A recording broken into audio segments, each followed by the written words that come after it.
السلام عليكم ورحمة الله. الحمد لله. اللهم صل على محمد وعلى آل محمد كما صليت على إبراهيم وعلى آل إبراهيم. اللهم بارك على محمد وعلى آل محمد كما باركت على إبراهيم وعلى آل إبراهيم إنك حميد مجيد. أعوذ بالله من الشيطان الرجيم. بسم الله الرحمن الرحيم. يبصرونهم يود المجرم لو يفتدي من عذاب يومئذ ببنيه وصاحبته وبنيه وفصيلته التي تؤوي ومن في الأرض جميعا ثم ينجي. ബഹുമാനനായ ജ്യേഷ്ഠ സുഹൃത്ത് ഫضലുൽ ഹക്ക് ഉമരി, ആദരണീയനായ ഗുരുനാഥൻ ഡോക്ടർ കെ സക്കരിയ സുലാഹി, സഹോദരങ്ങളെ, സഹപ്രവർത്തകരെ, സത്യാന്വേഷികളെ, ഏറ്റവും ചുരുങ്ങിയ വരികളിൽ ഏറ്റവും കുറഞ്ഞ സമയം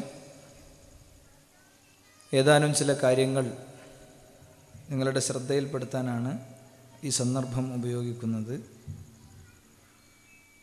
കൂടുതൽ ഗുണപരമായിട്ടുള്ളത് ബഹുമാനനായ സക്കരിയ സുലാഹിക്ക് അദ്ദേഹത്തെയും അദ്ദേഹത്തെ പോലെയുള്ള നമ്മുടെ പ്രബോധകരെയും പണ്ഡിതന്മാരെയും ഒക്കെ സംബന്ധിച്ച് നാടായ നാട്ടിലൊക്കെ നടന്നുകൊണ്ടിരിക്കുന്ന അർദ്ധസത്യങ്ങളും കളവുകളും കുപ്രചാരണങ്ങളുമൊക്കെ അകലെ നിന്ന് കേൾക്കാനും അതിൻ്റെ അടിസ്ഥാനത്തിൽ തീരുമാനമെടുക്കാനും അതിൻ്റെ അടിസ്ഥാനത്തിൽ സലാം പറയൽ നിർത്താനും അതിൻ്റെ അടിസ്ഥാനത്തിൽ ഇമാമത്ത് നിൽക്കുമ്പോൾ നിസ്കരിക്കാതെ പിരിഞ്ഞു പോകാനുമൊക്കെയുള്ള മാനസികാവസ്ഥയിലേക്ക് എത്തിപ്പെട്ട കുറച്ചാളുകളെങ്കിലും നമ്മുടെ കൂട്ടത്തിൽ, നമ്മുടെ സമൂഹത്തിൽ ഇന്നലെ വരെ രാത്രി ഒന്നിച്ച് പോസ്റ്ററൊട്ടിച്ചവരുടെയും ഒന്നിച്ച് പ്രവർത്തിച്ചവരുടെയും കൂട്ടത്തിൽ ഉണ്ട് എന്നതൊരു സത്യമാണ്. അപ്പോൾ അത് ക്ലിയർ ചെയ്യാൻ അദ്ദേഹത്തോട് ചോദിക്കാൻ, പേപ്പറിൽ എഴുതിയിട്ടോ നേരിട്ട് മൈക്കിൽ വന്നിട്ടോ അല്ലെങ്കിൽ വേറെ ഒരാളെ കൊണ്ട് ചോദിപ്പിച്ചിട്ടോ ഒക്കെ ചോദിക്കാൻ ഉള്ള ഒരു സാഹചര്യത്തിന് വേണ്ടി സജ്ജമാകലായിരിക്കും കൂടുതൽ ഫലപ്രദമെന്ന് എനിക്ക് തോന്നുന്നു. ആ നിലക്കുള്ള ഒരു സാഹചര്യം മുന്നിൽ കണ്ടുകൊണ്ട് തന്നെ എന്നോട് നിർദ്ദേശിച്ചതിൽ കുറഞ്ഞ സമയം മാത്രമാണ് ഞാൻ സംസാരിക്കാൻ ഉദ്ദേശിക്കുന്നത്. മദീനയിലെ റസൂലുള്ളാഹി സ്വല്ലല്ലാഹു അലൈഹി വസല്ലമ തങ്ങളുടെ ജീവചരിത്രത്തിലെ രണ്ട് വേറിട്ട ചിത്രങ്ങൾ, നമുക്കൊക്കെ അറിയുന്ന രണ്ട് ചരിത്രങ്ങൾ. തനിക്കറിയുന്ന ജൂതനായ ആ മനുഷ്യൻ്റെ കുട്ടി രോഗിയാണെന്നും അവൻ മരണവക്രത്തിൽ എത്തിയിരിക്കുന്നു എന്നും അറിയുമ്പോൾ റസൂലുള്ളാഹി സ്വല്ലല്ലാഹു അലൈഹി വസല്ലമ തങ്ങൾ അങ്ങോട്ട് ഓടിയെത്തുകയാണ്. അവൻ്റെ അടുത്ത് ചെന്നു. അവൻ്റെ രോഗം കലശലാണ്. അവൻ മരണത്തോട് മല്ലിട്ടുകൊണ്ടിരിക്കുകയാണ്. നേരെ തലക്കുമ്പുറത്തിരുന്നിട്ട് പ്രവാചകൻ പറയാണ്, മോനെ, നീ ലാ ഇലാഹ ഇല്ലല്ലാഹ് ചൊല്ല്, നീ ഇസ്ലാം സ്വീകരിക്ക്. കുട്ടി നേരെ വാപ്പാനെ നോക്കി, അതി അബുൽ ഖാസിം, അബുൽ ഖാസിമിനെ നീ അനുസരിക്ക്. കുട്ടി ഷഹാദത്ത് ചൊല്ലി. ലോക അത്ലറ്റിക് മീറ്റിൽ 100 മീറ്ററിൽ ഫസ്റ്റ് കിട്ടിയ ഒരാളെക്കാളും ആവേശത്തോടു കൂടെ, അതല്ലെങ്കിൽ കൊടുമുടികളെ കീഴടക്കിയ ഒരു ആരോഹകനേക്കാളും വലിയ ആവേശത്തോടു കൂടെ പ്രവാചക തിരുമേനി സല്ലല്ലാഹു അലൈഹി വസല്ലം തങ്ങളവിടെ സന്തോഷം പ്രകടിപ്പിക്കുന്നുണ്ട്. അൽഹംദുലില്ലാഹില്ലദി അൻഖദഹു മിനന്നാർ, അവനെ നരകത്തിൽ നിന്ന് രക്ഷിച്ച റബ്ബേ നിനക്ക് സ്തുതി. നോക്കൂ നിങ്ങൾ, പ്രവാചകൻ സല്ലല്ലാഹു അലൈഹി വസല്ലം തങ്ങളുമായി ആ കുട്ടിക്ക് കുടുംബ ബന്ധങ്ങളില്ല, ഒന്നുമില്ല. പക്ഷേ പ്രവാചകൻ സല്ലല്ലാഹു അലൈഹി വസല്ലം തങ്ങളുടെ ഒരു ഉപദേശത്തിൻ്റെ മുന്നിൽ അവൻ ഇസ്ലാം സ്വീകരിച്ച് അവൻ്റെ ജീവിതത്തിൻ്റെ അവസാനത്തെ മിനിറ്റുകളിൽ മുസ്ലിമായി മരിച്ചു പോകുന്നു. ഇതേപോലെ രണ്ടാമത്തെ ഒരു രംഗം, പ്രിയപ്പെട്ട പിതൃവ്യൻ അബൂ ത്വാലിബ് മരണവക്രത്തിലാണെന്നറിഞ്ഞു. സംരക്ഷിച്ചതും സഹായിച്ചതും സ്നേഹിച്ചതുമൊക്കെ അദ്ദേഹമാണ്. ഖുറൈശികൾക്ക് പ്രവാചകൻ സല്ലല്ലാഹു അലൈഹി വസല്ലമ തങ്ങളെ ഇല്ലാതെയാക്കണമെന്നും നശിപ്പിക്കണമെന്നും ആഗ്രഹമുണ്ടായിട്ടും ഈ പ്രിയപ്പെട്ട പിതൃവ്യൻ്റെ പിൻബലത്തിലും ശക്തിയിലുമാണ് അദ്ദേഹം ഇത്രയും കാലം പിടിച്ചു നിന്നത്. അബൂ ത്വാലിബ് മരണപ്പെടുന്നത് വരെ പ്രവാചകൻ സല്ലല്ലാഹു അലൈഹി വസല്ലമ തങ്ങളെ തൊടാനോ അദ്ദേഹത്തെ സ്പർശിക്കാനോ അദ്ദേഹത്തോടൊന്ന് കോപത്തോടു കൂടെ അദ്ദേഹത്തെ ഒന്ന് നോക്കാനോ യഥാർത്ഥത്തിൽ ശത്രുവിന് കഴിഞ്ഞിട്ടില്ല. ആ പിതൃവ്യൻ അബൂ ത്വാലിബാണ് മരിക്കാൻ കിടക്കുന്നത്. ഓടി വന്നു, എല്ലാ പ്രമുഖരുണ്ട്. അദ്ദേഹത്തിന് പറയാനുണ്ടായിരുന്നത്, നിങ്ങളൊന്ന് ലാ ഇലാഹ ഇല്ലല്ലാഹ് പറയൂ, വഹാജ്ബിക ഇൻദല്ലാഹ്, അള്ളാഹുവിൻ്റെ അടുത്ത് എനിക്ക് നിങ്ങൾക്ക് വേണ്ടി ഒന്ന് പറഞ്ഞു നോക്കാലോ, ഇസ്ലാമിനെ ഇത്രയും സഹായിച്ചു. പിതൃവ്യ, ഞാൻ നിങ്ങൾക്കൊരു ബാധ്യതയാണെങ്കിൽ നിങ്ങൾ എന്നെ വിട്ടോളൂ, നിങ്ങൾ നിങ്ങളുടെ സ്വച്ഛവും സ്വതന്ത്രവുമായ ജീവിതത്തിലേക്ക് കയറിക്കോളൂ, എനിക്കെൻ്റെ ലൈന് ഒഴിവാക്കാൻ പറ്റില്ല എന്ന് പറഞ്ഞൊരു ദിവസം അദ്ദേഹത്തെ അണഞ്ഞുകൂടി പിടിച്ചു, മോനെ ഞാൻ എന്തിനും റെഡിയാണ് എന്ന് അദ്ദേഹം ചരിത്രത്തിൽ രേഖപ്പെടുത്തിയ സന്നദ്ധത ചരിത്രത്തിലെ വേറിട്ട വരികളിലൂടെ നമ്മൾ വായിക്കുന്നുണ്ട്. ഞാൻ പറയുന്നത്, ഇസ്ലാമിനെ അത്രത്തോളം സഹായിച്ച ഞാനും നിങ്ങളും അങ്ങനെ സഹായിച്ചിട്ടുണ്ടാവില്ല. ഒന്ന്, ശാരീരികമായി പ്രവാചകനെ സഹായിക്കാൻ എന്തായാലും നമുക്ക് പറ്റിയിട്ടില്ല. രണ്ട്, പ്രവാചകൻ സല്ലല്ലാഹു അലൈഹി വസല്ലം തങ്ങളുടെ പ്രബോധനത്തെ തൻ്റെ വ്യക്തിത്വം കൊണ്ടും തൻ്റെ പ്രഭാവം കൊണ്ടും തൻ്റെ അധികാരം കൊണ്ടും തൻ്റെ സ്വാധീനം കൊണ്ടും അതിശക്തമായി നിയന്ത്രിക്കാനും പിടിച്ചു നിർത്താനും അദ്ദേഹത്തെ സംബന്ധിച്ചിടത്തോളം കഴിഞ്ഞിട്ടുണ്ട്. നമുക്ക് പോലും ഒരു പക്ഷേ അത്ര സേവനം ചെയ്യാൻ പറ്റിയിട്ടില്ല. ആ അബൂ ത്വാലിബ് അദ്ദേഹം മരിക്കുകയാണ്, ഇസ്ലാം സ്വീകരിക്കാതെ മരിക്കുകയാണ്. ഇവിടെ ഈ രണ്ട് ചിത്രങ്ങൾ കൂട്ടി വായിക്കുമ്പോൾ നമുക്ക് മനസ്സിലാണ് എന്താ, പ്രവാചകൻ സല്ലല്ലാഹു അലൈഹി വസല്ലം തങ്ങൾ ആ കുട്ടിൻ്റെ അടുത്ത് ചെന്ന് പറഞ്ഞപ്പോൾ അവൻ ഇസ്ലാം സ്വീകരിച്ച് ഹിദായത്തുൽ കൊണ്ട് മരിക്കുന്നു. പ്രവാചകൻ കണ്ണുകൾ വാർത്ത് പ്രയാസപ്പെട്ട് അവസാനം മരിക്കുമ്പോൾ ഖുറൈശികളുടെ തറവാട്ട് വീട്ടിൻ്റെ മുറ്റത്തേക്ക് ഇറങ്ങിയൊരു പിഞ്ചുബാലനെ പോലെ ഏങ്ങലടിച്ച് കരയുമ്പോൾ ആകാശത്തുനിന്ന് ജിബ്രീൽ അലൈഹിസ്സലാം വഹയും കൊണ്ടുവരികയാണ്. ഇന്നക ലാ തഹ്ദി മൻ അഹ്ബബ്ത വലാകിന്നല്ലാഹു യഹ്ദി മൻ യശാ. നബിയെ, ഹിദായത്ത് നിങ്ങളെ കഴിവപ്പെട്ടൊരു കാര്യമല്ല, അത് തീർത്തും അള്ളാഹുവിന് മാത്രം കഴിയുന്ന ഒരു കാര്യമാണ്. ഇവിടെ നമ്മൾ മനസ്സിലാക്കേണ്ട കാര്യം, നമ്മളെ ജീവിതത്തിലെ യാത്രക്കിടയിൽ വിവാദങ്ങൾ പലതും വരും. ചില ആൾക്കാർ പറയും വിവാദങ്ങൾ ഉണ്ടാകുമ്പോഴുള്ള പ്രശ്നം തരുമോ, വാപ്പി മോനൊക്കെ തമ്മിൽ തെറ്റി, പള്ളിയൊക്കെ ആകെ പ്രശ്നമായി, ഖത്തീബിനെ പിടിച്ചിറക്കി, അല്ലെങ്കിൽ പള്ളിയൊക്കെ നഷ്ടപ്പെട്ട് സ്ഥാപനങ്ങളൊക്കെ പോയി. ഇതൊന്നുമല്ല ഏറ്റവും വലിയ നഷ്ടം. ഏറ്റവും വലിയ നഷ്ടം എൻ്റെയും നിങ്ങളുടെയും ഖബറുമായി ബന്ധപ്പെട്ടതാണ് സുഹൃത്തുക്കളെ. സുന്നി മുജാഹിദും തമ്മിലുള്ള വിവാദങ്ങളാണെങ്കിലും, മുജാഹിദും ജമാഅത്തെ ഇസ്ലാമിയും തമ്മിലുള്ള വിവാദങ്ങളാണെങ്കിലും, മുജാഹിദ് പ്രസ്ഥാനത്തിൽ കഴിഞ്ഞ 10 വർഷങ്ങൾക്ക് മുമ്പ് രൂപപ്പെട്ട വിവാദമാണെങ്കിലും, അതല്ല ഇപ്പോൾ രൂപപ്പെട്ടിരിക്കുന്ന വിവാദങ്ങളും തർക്കങ്ങളും ആണെങ്കിലൊക്കെ, ഇതൊക്കെ പരീക്ഷണങ്ങളാണ് എന്ന് മനസ്സിലാക്കാൻ കഴിയാത്ത ആളുകൾക്ക് പൊളിറ്റിക്കൽ പാർട്ടികൾക്കിടയിലെ ഇഷ്യൂസ് കേൾക്കാനിരിക്കുന്ന മാനസികാവസ്ഥയോടുകൂടെ മാത്രമേ ഇത്തരം കാര്യങ്ങൾ കേൾക്കാൻ പറ്റുള്ളൂ. ഒന്ന് കേട്ടോക്കുക, കൈയൊക്കെ കെട്ടി മുമ്പിങ്ങനെ നിൽക്കും, അല്ലെങ്കിൽ അവിടെ ഇങ്ങനെ വന്നിരിക്കും, അല്ലെങ്കിൽ ഏതെങ്കിലും കടപ്പുറത്ത് ഏതെങ്കിലും കടിയിലോനുണ്ടാകും, അല്ലേ? ഇത്തരം വസ്തുതകളുടെയും യാഥാർത്ഥ്യങ്ങളുടെയും നിജസ്ഥിതി ആഴത്തിൽ വന്ന് പഠിക്കാനും മനസ്സിലാക്കാനും പറ്റൂല. മനുഷ്യന്മാരും ജിന്നുകളും നരകത്ത് പോകാനുള്ള കാരണം അല്ലാഹുവിന്റെ ഖുർആൻ പറഞ്ഞു. വലഖദ് ദറഅനാ ലിജഹന്നമ കസീറൻ മിനൽ ജിന്നി വൽ ഇൻസ്. ജിന്നുകളിലും ഇൻസുകളിലും പെട്ട കുറെ ആളുകൾ നരകത്ത് പോയിട്ടുണ്ട്. അവിടെ ഖുർആൻ പറഞ്ഞത് ഒരു ശിർക്ക് ചെയ്തതുകൊണ്ടാണ്, ഒരു കള്ളുടിച്ചതുകൊണ്ടാണ്, ഒരു വ്യഭിചരിച്ചതുകൊണ്ടാണ്, ഒരു പെണ്ണുടിച്ചതുകൊണ്ടാണെന്നൊന്നുമല്ല. അങ്ങനെയൊക്കെ അവർ ചെയ്യാനുള്ള, ശിർക്ക് ചെയ്യാനുള്ള, പെണ്ണ് പിടിക്കാനുള്ള, വ്യഭിചരിക്കാനുള്ള കാരണങ്ങൾ, അടിസ്ഥാന കാരണത്തെയാണ് ഖുർആൻ അവിടെ പറഞ്ഞത്. ലഹും ഖുലൂബ്, അവർക്ക് ഹൃദയമുണ്ട്, ലാ യഫ്ഖഹൂന ബിഹാ, നോ, അവരതുകൊണ്ട് പഠിക്കൂല, ചിന്തിക്കൂല. വലഹും ആദാനുൻ, അവർക്ക് കാതുണ്ട്, കേൾക്കൂല. വലഹും അഅ്യുനുൻ, അവർക്ക് കണ്ണുണ്ട്, ലാ യബ്സുറൂന ബിഹാ, അതുകൊണ്ട് അവർ കാണൂല. മൃഗങ്ങളെക്കാൾ മോശമായിരിക്കും അവരെന്നാണ്. ഈ ലിസ്റ്റിൽ നമ്മളുണ്ടോയെന്ന് ആലോചിക്കണം. നമ്മൾ എത്ര സമയം ഇത്തരം വിവാദങ്ങൾക്ക് വേണ്ടി കൊടുത്തു. പരിപാടി സംഘടിപ്പിക്കുന്നതിൻ്റെ മുമ്പ് മുപ്പരോടെ ഉണ്ടാവില്ല എന്ന് ഉറപ്പിച്ചു പോവുകയാണ്, അല്ലേ? ഇവിടുന്ന് അധിക ദൂരമൊന്നുമല്ല എൻ്റെ നാട്ടിക്ക്. അവിടെ പരിപാടി ഉണ്ടാവുമ്പോൾ ആദ്യമേ പ്രഖ്യാപിക്കണ ചില ആൾക്കാരുണ്ട്, 13-ാം തീയതി ഇവിടെ ഒഹാബിയുടെ പരിപാടി ഉണ്ട്, കടിയിൽ നിന്ന് സാധനം വാങ്ങണമെങ്കിൽ ഒരു കാര്യം ചെയ്തല്ലേ, നേരത്തെ വന്നുള്ളതുകൊണ്ട് നമ്മൾ പോകും. ഈ ഒരു മാനസികാവസ്ഥയ്ക്ക് നമ്മൾ എത്തിപ്പെട്ടൊന്ന് സീരിയസ് ആയിട്ട് ആലോചിക്കണം. നമ്മളെ നേതൃത്വം ഒരു സർക്കുലർ പുറത്തു വിടുന്നു, മുജാഹിദ് പ്രസ്ഥാനത്തിൻ്റെ ചരിത്രത്തിലെ ഏറ്റവും വലിയ പാപക്കറയായി നിലനിൽക്കുന്ന സർക്കുലർ. എന്താ? ഡോക്ടർ KK സക്കരിയ സ്വലാഹിയുടെ പരിപാടിയുമായി സഹകരിക്കരുത്, കേൾക്കരുത് എന്നാണ്. മുജാഹിദ് പ്രസ്ഥാനത്തിൻ്റെ ചരിത്രത്തിൽ ഉണ്ടായിട്ടുണ്ടോ ഇങ്ങനത്തെ ഒരു നാണംകെട്ട ഏർപ്പാട്? മുജാഹിദ് പ്രസ്ഥാനത്തിൻ്റെ ചരിത്രത്തിൽ സർക്കുലറുകൾ ഒരുപാട് വന്നിട്ടുണ്ട്. ആ സർക്കുലറുകൾ രാത്രിയും പകലുമില്ലാത്ത പ്രബോധന പ്രവർത്തനങ്ങളുടെ തീവ്രമായ ദിനങ്ങൾ നമുക്ക് നൽകിയിട്ടുണ്ട്, ഒക്കെ ഉണ്ടാക്കിയിട്ടുണ്ട്. പക്ഷേ കേൾക്കരുത്, അറിയരുത്, പഠിക്കരുത്. ചില ആളുകൾ ചോദിക്കുക, കാരണന്മാരാരുമില്ല ഈ മഹല്ലിൽ, ഒക്കെ 40ന്റെ മുകളിലുള്ളവരുള്ളൂ. എന്താ കാരണം? കാരണന്മാര് സർക്കുലറിനെ കണ്ടത് അങ്ങനെയാണ്. കാരണം KM മൗലവിന്റെ കാലം മുതൽക്ക് സർക്കുലറിനൊരു സംസ്കാരമുണ്ട്. അതിൽ വരുന്ന വരികൾ എങ്ങനെയായിരിക്കും? നിങ്ങൾ ദീർഘമായ ചർച്ചയ്ക്ക് ശേഷം, ആ ചർച്ച കഴിഞ്ഞിട്ട്, അപ്പൊ ചർച്ചയിൽ തീരുമാനമാവില്ല, അതൊരു ഉപസമിതിക്ക് കൊടുക്കും. നിങ്ങൾ ഒന്നുകൂടി പഠിച്ചിട്ട് അതിന്റെ കാര്യങ്ങളൊക്കെ ഒന്ന് ഉണ്ടാക്കി, എന്നിട്ടാ സർക്കുലർ എഴുതണത്. അതുകൊണ്ടാ സർക്കുലറിനോട് ബഹുമാനം ഉണ്ടായത്. ഈ സർക്കുലറിലെ വരികളെ ന്യായീകരിക്കാനും സ്ഥാപിക്കാനുള്ള ആയത്തും ഹദീസും ഒന്നരാടെ നമ്മൾ ഇവിടെയൊക്കെ പരിപാടി നടക്കുന്നുണ്ടല്ലോ, ആ പരിപാടികളിൽ ഉദ്ധരിക്കട്ടെ. കുറഞ്ഞ് എനിക്ക് പറയല്ല, 1-2 ചെറിയ സംശയവും ചോദ്യമൊക്കെ ഉണ്ട്.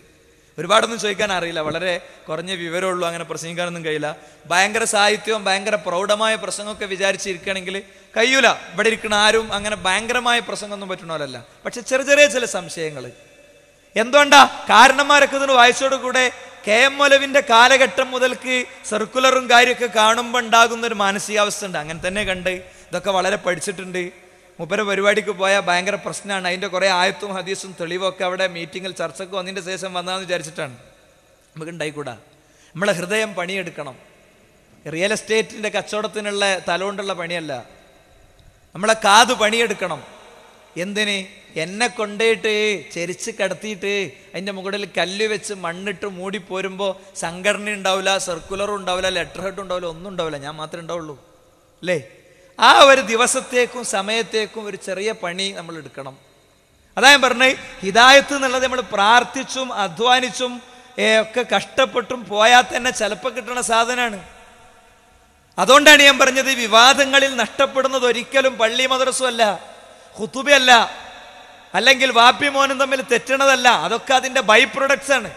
ഏറ്റവും ഒന്നാമത് ഞാൻ പറയട്ടെ, 10 വർഷങ്ങൾക്ക് മുമ്പ് മുജാഹിദ് പ്രസ്ഥാനത്തിൽ വിവാദവും തർക്കവും ഒക്കെ ഉണ്ടായപ്പോൾ നമുക്ക് നഷ്ടപ്പെട്ടത് നമ്മുടെ കൂട്ടത്തിൽപ്പെട്ട ഏറ്റവും ആത്മാർത്ഥതയുള്ള കുറച്ച് പ്രവർത്തകരായിരുന്നു.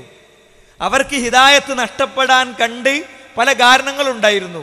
കൂട്ടുകെട്ട്, സുഹൃത്ത് ബന്ധം, അതല്ലെങ്കിൽ നേതൃതലത്തിൽ ഉള്ള ചില വ്യക്തികളെ സംബന്ധിച്ച അവമതിപ്പ്. ഈ വിഷയങ്ങൾ കൈകാര്യം ചെയ്തു പോയപ്പോൾ ആ വിഷയം കൈകാര്യം ചെയ്യുന്നിടത്ത് ചിലർ കാണിച്ച അപക്വതകൾ അല്ലേ? ചിലപ്പോൾ ഏതെങ്കിലും ഒരു വക്കീൽ എഴുതി കൊടുത്ത വാചകം, കേസുമായി ബന്ധപ്പെട്ട പരാമർശം, കേസുമായി ബന്ധപ്പെട്ട് കോടതി ഭാഷയിൽ നടത്തിയ പരാമർശം, അങ്ങനത്തെ കുറേ കാരണം കൊണ്ട് കുറേ സുഹൃത്തുക്കൾ തൊട്ടപ്പുറത്തെ പള്ളിക്ക് പോയി, പുതിയ പള്ളി ഉണ്ടാക്കിപ്പോയി. ഞാൻ ചോദിക്കട്ടെ, അന്ന് നമുക്ക് എല്ലാവർക്കും ഹിദായത്ത് കിട്ടി. അന്ന് അവിടുത്തെ ചർച്ചയുടെ മർമ്മം എന്താ? ഹദീസുമായി ബന്ധപ്പെട്ട, മുഹമ്മദ് റസൂലുള്ളാഹിയുമായി ബന്ധപ്പെട്ട, സല്ലല്ലാഹു അലൈഹി വസല്ലം തങ്ങളുമായി ബന്ധപ്പെട്ട, പ്രവാചകത്വവുമായി ബന്ധപ്പെട്ട ചർച്ചയായിരുന്നു. ഇന്നോ ലാ ഇലാഹ ഇല്ലല്ലാഹുമായി ബന്ധപ്പെട്ട ചർച്ചയാണ് വരുന്നത്. നമുക്ക് കുറച്ചും കൂടി മുന്നോട്ട് പോകുമ്പോൾ മനസ്സിലാകും ഈ വിഷയത്തിൽ നമുക്ക് വിശ്വാസപരമായ അബദ്ധം പറ്റിയിട്ടുണ്ടോ, വിശ്വാസപരമായ തെറ്റ് പറ്റിയിട്ടുണ്ടോ? ഉണ്ടല്ലോ. 2007 മുതൽ 2011 വരെ വേദികളിലൊക്കെ കയറി നമ്മൾ സ്ഥാപിച്ചതും ജനങ്ങളോട് പറഞ്ഞതും ജിന്ന് മലക്ക് അഭൗതികമല്ല എന്നാണ്. 3 വട്ടാണ് തെക്കൻ ഭാഗത്തു നിന്നുള്ള നമ്മളൊരു പ്രഭാഷകൻ പറഞ്ഞത്. അതുകൊണ്ട് ആരെങ്കിലും ചപ്പടാച്ച് ചപ്പാനുണ്ട്, നിങ്ങൾ ചപ്പാൻ വേണ്ടെന്ന് മുമ്പ് പറഞ്ഞു. നമുക്കൊന്നും മനസ്സിലായില്ല, കാരണം അവിടെ ഉള്ളൊരു പ്രയോഗമാണ്. പക്ഷെ ഒന്ന് മനസ്സിലായി, 3 പുസ്തകത്തിലുണ്ട് അല്ലേ? 2011 കഴിഞ്ഞ് ജനുവരി, ഫെബ്രുവരി, മാർച്ചും കഴിഞ്ഞപ്പോൾ മൂപ്പരതാ മർക്കസുദ്ദേവിക്ക് അങ്ങോട്ട് തിരിഞ്ഞു പറഞ്ഞ ആള് മർക്കസുദ്ദേവിന്ന് ഇങ്ങോട്ട് തിരിഞ്ഞു നിന്ന് പറയണ്. എന്ത്? അത് അഭൗതികമാണ്, ജിന്നു മലക്ക് അഭൗതികമാണ്. അപ്പൊ നമ്മളൊക്കെ ഒരു സൗകര്യം എന്താന്ന് വെച്ചാൽ അതൻ പറഞ്ഞൂടെ, അങ്ങനെ ഉണ്ടായിക്കൂടെ, നമുക്ക് മനസ്സിന് സമാധാനം അതല്ലേ എന്നാണ്. ചെറുക്കാണെന്നാണ് പറഞ്ഞൂടെ, മനസ്സിന്റെ സമാധാനം അങ്ങനെയല്ലേ. നമ്മളെ മനസ്സിന്റെ സമാധാനവും സൗകര്യവും നോക്കിയിട്ടല്ലല്ലോ ദീനുൽ ഇസ്ലാം പറയണ്ടേ അല്ലേ? അഭൗതികമാണെന്ന് പറഞ്ഞോടുകൂടെ എന്തായി? ഞാൻ പറഞ്ഞുതരാം. ഏറ്റവും വലിയ നഷ്ടത്തെക്കുറിച്ച് എനിക്ക് നിങ്ങളോട് പറയുള്ളത്. പള്ളി പോയതല്ല നഷ്ടം, മദ്രസ പോയതല്ല നഷ്ടം, രജിസ്ട്രേഷൻ അവിടെ അങ്ങനെ ചെയ്തതല്ല നഷ്ടം, വാപ്പ നമ്മളോട് തെറ്റിയതല്ല നഷ്ടം. എന്താ അറിയോ? ജിന്നും മലക്കും അഭൗതികമാണെന്ന് പറഞ്ഞതോടുകൂടെ കുഞ്ഞീദ് മദനി അദ്ദേഹത്തിന്റെ ഇസ്ലാമിന്റെ ജീവൻ എന്ന് പറയുന്ന പുസ്തകത്തിൽ എഴുതി വെച്ചു, അഭൗതികമായ കഴിവ് അള്ളാഹുവിന് മാത്രമേ ഉള്ളൂ, അവന്റെ സൃഷ്ടികൾക്കാർക്കും അഭൗതികമായ കഴിവില്ല. ഈ ഭൗതിക അഭൗതികം എന്ന് കേൾക്കുമ്പോൾ തന്നെ ചില ആൾക്കാർക്ക് ഇങ്ങനെ താല്പര്യം വരും. എന്താ സാധനം? ആകാശത്തേക്ക് നീരാവി ഇവിടുന്ന് പോകുന്നുണ്ട്, ആ പോയ നീരാവിനെ അവിടെ ഉള്ളത് അതന്നെയാണ് മേഘം.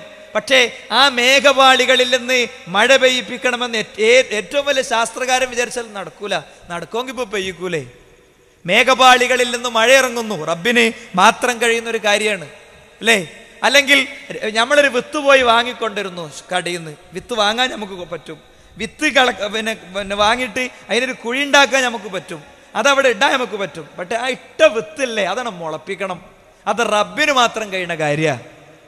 അതിന് ഏത് ഫാക്ടം ഫോഴ്സ് നിങ്ങൾ ഇട്ടുകൊടുത്താലും നടക്കൂല. ചിലപ്പോൾ ഒരു ഫാക്ടം ഫോഴ്സ് ഇടാതെ പൊങ്ങും, അതിങ്ങനെ മുളച്ചു വരും. അതിൻ്റെ ആ മണ്ണിന് നീക്കി മുളച്ചു വന്ന അത് നമ്മൾ തൊടുമ്പോഴത്തിന് പൊട്ടും. പടച്ചോനെ, ഈ മണ്ണ് തുളച്ച് കയറിയ സാധനമല്ല ഇത്, ഞാൻ തൊട്ടപ്പോഴത്തിന് പൊട്ടിയല്ലോ.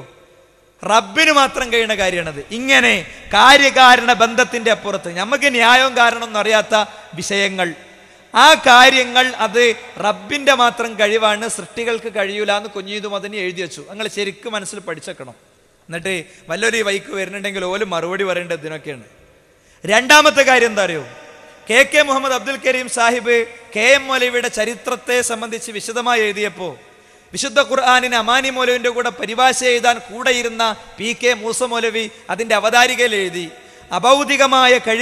അഭൗതികമായ കഴിവ് അള്ളാഹു അല്ലാത്തവർക്കുണ്ട് എന്ന് വിശ്വസിച്ചാൽ തന്നെ, അഭൗതികമായ സഹായം, അഭൗതികമായ രക്ഷ തുടങ്ങിയവ അള്ളാഹു അല്ലാത്തവർക്ക് ഉണ്ട് എന്ന് വിശ്വസിച്ചാൽ തന്നെ ശിർക്കാണ്. അഭൗതികമായ കഴിവ് അള്ളാഹു മാത്രമേ ഉള്ളൂ, സൃഷ്ടികൾക്കില്ല. 1. 2, അഭൗതികമായ കഴിവ് ഉപദ്രവിക്കാനും സഹായിക്കാനുള്ള കഴിവ് സൃഷ്ടികൾക്കുണ്ട് എന്ന് വിശ്വസിച്ചാൽ, സൃഷ്ടികളോട് പ്രാർത്ഥിക്കണ്ട, വിശ്വസിച്ചാൽ തന്നെ ശിർക്കാണ്. മമ്പറും കണ്ടിട്ടില്ല, മമ്പർത്ത് പോയിട്ടില്ല, മമ്പർത്തെ തങ്ങളെ രക്ഷിക്കണേന്ന് പ്രാർത്ഥിച്ചിട്ടില്ല. പക്ഷേ അയാളെ മനസ്സിലൊരു ബോധമുണ്ട്, വണ്ടി ഇങ്ങനെ ഡ്രൈവ് ചെയ്ത് പോകാം, മമ്പർത്തെ തങ്ങൾ എന്നെ രക്ഷിക്കും എന്ന് വിശ്വസിച്ചാൽ തന്നെ ശിർക്കാണ്. എന്നാലോ 3ാമത്തെ കാര്യം, ജിന്നും മലക്കും അഭൗതികമായ ജിന്ന് മനുഷ്യനെ ഉപദ്രവിക്കുമെന്ന് ജമിയത്തുൽ പുസ്തകത്തിൽ ഉണ്ട് താനും. ഇപ്പം എന്തായി? അള്ളാഹ്ക്കു പുറമെ അഭൗതികമായ മലക്കുണ്ട് എന്നായി. ആ അഭൗതികമായ മലക്ക് നമ്മളെ ഉപദ്രവിക്കൂ എന്നുമായി. PK മൂസ മൗലവി എഴുതിയതോ അഭൗതികമായ നിലക്ക് അള്ളാഹു അല്ലാത്തവർ ഉപദ്രവിക്കുമെന്ന് വിശ്വസിച്ചാൽ തന്നെ ശിർക്കാണ്. തൗഹീദിന്റെ പ്രസംഗം, തൗഹീദിന്റെ പോസ്റ്റർ, തൗഹീദിനു വേണ്ടി പള്ളിപിടുത്തം, തൗഹീദിനു വേണ്ടി ചവിട്ടിപ്പുറത്താക്കലും ഒക്കെ അതിൻ്റെ അടിയിലോ മനസ്സുകൊണ്ട് ശിർക്കും. തൊള്ളോണ്ട് മാത്രമല്ല ശിർക്ക് വരിക, അമലോണ്ട് മാത്രമല്ല ഹൃദയം കൊണ്ടും വരും. തഹജ്ജുദ് നിസ്കരിക്കുന്ന ആളാണ് മൂപ്പര്, തഹജ്ജുദൊക്കെ നിസ്കരിക്കുന്ന ആളാണ്, സ്വതക്ക ഇഷ്ടം പോലെ കൊടുക്കുന്ന ആളാണ്. വിവാദത്തിൽ വന്ന നഷ്ടം സഹോദര, മൂപ്പര ഹൃദയത്തിൻ്റെ ഉള്ളിൽ ശിർക്ക് കയറി എന്നുള്ളതാണ് അല്ലേ? ഇപ്പൊ നിങ്ങൾക്ക് മനസ്സിലായ മറ്റേത് എൻ്റെ അർത്ഥം? അല്ലാഹുമ്മ ഇന്നി അഊദു ബിക നുശ്രിക ബിക ബിമാ ലാ അഅലം. പടച്ചോനെ, എനിക്കറിയാതെ ഞാൻ ചെയ്തുകൊണ്ടിരിക്കുന്ന ശിർക്കിൽ നിന്ന് ഞാൻ നിന്നോട് രക്ഷ ചോദിക്കുന്നു എന്നുള്ള ദുആ ചിലതൊക്കെ ചില സമയത്തെ മനസ്സിലാകുള്ളൂ. അതുകൊണ്ട് ഞാൻ പറയണത്, വിവാദങ്ങളിൽ നമുക്ക് നഷ്ടപ്പെടുന്നത് ഇങ്ങനെ എനിക്ക് കുറേ പോയിന്റ്സ് പറയാനുണ്ട്, മറ്റൊരു സമയത്ത് നമുക്ക് പറയാം, ഞാൻ അധികം ദീർഘിപ്പിക്കൂല. പക്ഷെ ഒരു കാര്യം ഉറപ്പാണ്, ഇത് കൂലങ്കശമായി ഒന്ന് പഠിക്കാനൊന്ന് കാതു കൊടുക്കാൻ നമുക്ക് പറ്റിയിട്ടില്ല. നമ്മൾ കക്ഷി ചേരുകയാണ്. കക്ഷി ചേരുന്നിടത്ത് പല ഘടകമുണ്ട്. മരുവൻ അങ്ങനെയാണ്, മരുമോൾ എങ്ങനെയാണ്, അമ്മായിയും അങ്ങനെയാണ്, അമ്മോശ എങ്ങനെയാണ്, എനിക്ക് വിരോധമുള്ള ഓൻ അങ്ങനെയാണ്. പക്ഷെ ഒരു കാര്യം ഉറപ്പാ, ഖുർആൻ പറഞ്ഞൊരു ആയത്തുണ്ട്, നിങ്ങൾക്ക് ആർക്കെങ്കിലും നേരം ഉണ്ടെങ്കിൽ ഇന്ന് രാത്രി വേണ്ട, നാളെ സുബഹിന്റെ ശേഷം ഒന്ന് എടുത്തു വായിച്ചു നോക്കേണ്ട ഒരു ആയത്തുണ്ട് വിശുദ്ധ ഖുർആൻ സൂറത്ത് ഖിയാമയിൽ. യുബസ്സറൂനഹും യവദ്ദുൽ മുജ്രിമു ലൗ യഫ്തദീ മിൻ അദാബി യൗമിഇദിൻ ബിബനീ. സ്വന്തം മകനെ പകരം കൊടുത്തിട്ടാണെങ്കിലും എനിക്ക് സ്വർഗം ലഭിക്കണമെന്ന് അക്രമി ആഗ്രഹിക്കുന്ന ഒരു ദിവസമുണ്ട്. അവൻ്റെ ഭാര്യയെ, അവൻ്റെ കൂട്ടുകാരെ, മക്കളെ, ഉപ്പനെ, ഉമ്മനെയൊക്കെ പകരം കൊടുത്തിട്ട് എനിക്ക് സ്വർഗം കൊണ്ടാ, അവരാണ് എന്നെ പഴപ്പിച്ചത് എന്ന് പറയുന്നൊരു ദിവസം ഉണ്ട് എന്നാണ്. ദിവസം ഉണ്ടോ? ഉണ്ട്. ആകാശം സത്യമാണെങ്കിൽ, അവിടെ ജ്വലിക്കുന്ന സൂര്യൻ സത്യമാണെങ്കിൽ, തിരിയടിക്കുന്ന മഹാസമുദ്രം സത്യമാണെങ്കിൽ, ഈ കാര്യം സത്യമാണ്. അക്രമി വിളിച്ചു പറയും അവിടെ. എന്നിട്ടോ കേട്ടിരുന്നെങ്കിൽ, അറിഞ്ഞിരുന്നെങ്കിൽ, പഠിച്ചിരുന്നെങ്കിൽ എന്നുറക്കെ വിളിച്ചു പറയും. ഒരു സംശയമല്ല. അതുകൊണ്ട് ഞാൻ എൻ്റെ സുഹൃത്തുക്കളോട് പറയാണ്, അള്ളാഹുവിൻ്റെ ദീനിൽ തർക്കത്തിലിരിക്കുന്ന വിഷയം ഏതാകട്ടെ, അത് സുന്നിയും മുജാഹിദും തമ്മിലുള്ള വിഷയമാണെങ്കിലും, മുജാഹിദും തമ്മിലുള്ള വിഷയമാണെങ്കിലും ഒക്കെ പഠിച്ചിട്ട് തീരുമാനം എടുക്കുന്ന ഒരു അവസ്ഥ വേണം അല്ലേ? നമ്മളൊക്കെ എല്ലാവരും എല്ലാ പ്രസംഗത്തിലും എപ്പോഴും പറയും, നമ്മൾ 1 കിലോ മത്തി വാങ്ങുമ്പോൾ നോക്കിയിട്ടേ വാങ്ങുള്ളൂ, അങ്ങോട്ടും ഇങ്ങോട്ടും തിരിച്ചു മറിച്ചൊക്കെ നോക്കി, ആപ്പിൾ വാങ്ങുമ്പോൾ നോക്കിയിട്ടേ വാങ്ങുള്ളൂ. പക്ഷേ ദീന് വരുന്നിടത്ത് 2 മണിക്കൂർ ഇരിക്കാനും കേൾക്കാനുള്ള നേരം മൂപ്പർക്കില്ല. മൂപ്പരൊരു ഒഴുക്കിനനുസരിച്ചാണ് നീങ്ങാണ്. മഹല്ല അങ്ങനെ ആകുമ്പോൾ ഞാൻ അങ്ങനെ നിന്നാൽ അതിങ്ങനെ പ്രശ്നം ഉണ്ടാവും എന്നുള്ളിടത്താണ് പലപ്പോഴും ഉള്ളത്. എന്താണ് മുജാഹിദ് പ്രസ്ഥാനത്തിൽ സംഭവിച്ച വിവാദം? എന്താണ് മുജാഹിദ് പ്രസ്ഥാനത്തിൽ ഉണ്ടായ കാര്യം?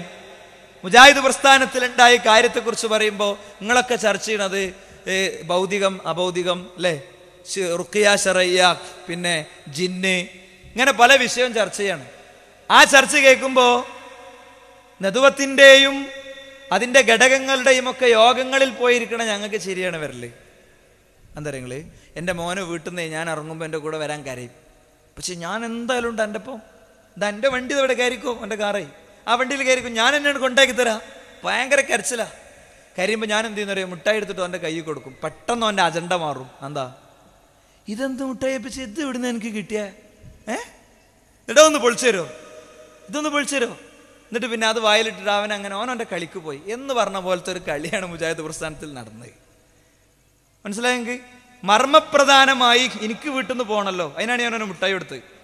എനിക്ക് വീട്ടിൽ നിന്ന് പോകണം, അപ്പം ഞാൻ അവനെ മിഠായി കൊടുത്ത് എന്ന് പറഞ്ഞ പോലെ മുജാഹിദ് പ്രസ്ഥാനത്തിൻ്റെ ഉള്ളിൽ പുറം സമൂഹത്തിൻ്റെ മുന്നിൽ പറയാൻ പറ്റാത്ത കുറച്ച് കാര്യങ്ങൾ, 3 നിലക്ക് കാര്യങ്ങളുണ്ട്. ഈ വിഷയം ജനങ്ങളോട് പറയാൻ വേണ്ടി നടന്ന ചർച്ചകളിലെ ഞങ്ങളുടെ 2-3 സുഹൃത്തുക്കളുടെ ചർച്ചയിൽ പറഞ്ഞ കാര്യം 3 തരം കാര്യങ്ങൾ. ഒന്ന്, ഇങ്ങനത്തെ അങ്ങാടിയിൽ പറയാൻ പറ്റാത്ത കാര്യം, നിങ്ങൾ ഹോളിൽ മൈക്ക് വെച്ചെന്നാൽ പറയാൻ പറ്റിയ കാര്യം.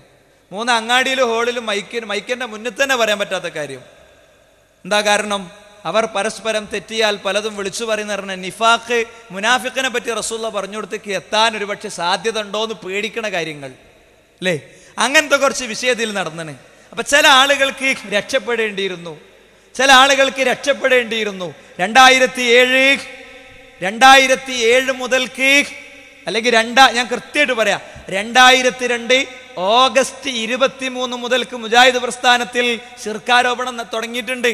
ആ 2003 ഓഗസ്റ്റ് 23 മുതൽക്ക് 2011 ഫെബ്രുവരി മാർച്ച് ഏപ്രിൽ മാസം വരെ ഉണ്ടായിരുന്ന ഒരു വാദത്തിൽ നിന്ന് മാറി പുതിയൊരു വാദം സ്വീകരിക്കാനുള്ള കാര്യം എന്താ അറിയോ? ഇതാണ്. അപ്പൊ നമ്മളെ കയ്യിൽ എന്ത് ചെയ്തു? ചില ആൾക്കാർ ഭൗതിക മുട്ടായി തന്ന്, അഭൗതിക മുട്ടായി തന്ന്, റുക്കിയ ശറയ്യ മുട്ടായി തന്ന് നമ്മളെങ്ങനെ പൊളിച്ചു വെക്കുക. ഭൗതികത്ത് ഭൗതികമാണോ അഭൗതികമാണോ, ഇത് റുക്കിയ ശറയ്യാണോ, ഇത് എന്താണ്, ഇത് ക്ലിനിക്ക് തന്നെയാണോ, ഇവിടെ അടിച്ചിറക്കൽ തുടങ്ങിയിട്ടുണ്ടോ, ജക്കരിയ സുലൈ ഇപ്പൊ എവിടെയൊക്കെ പോയിട്ട് അടിച്ചിറക്കിയത്, ആരിസ് ബിൻ സലീം ഇപ്പൊ എവിടേക്ക് ഇറക്കിയത്, നമ്മളെ നാടുകളിലുള്ള ചില സുഹൃത്തുക്കൾ പറഞ്ഞു നടന്നതാ. എന്നിട്ട് ചില ആൾക്കാർ അന്വേഷിക്കാൻ പോയി. അന്വേഷിക്കാൻ പോയത് എന്താ, ഈ വീട്ടിൽ നിന്ന് ആരിസ് ചികിത്സക്ക് കൊണ്ടുപോയിട്ടുണ്ടോന്ന് വെച്ച്.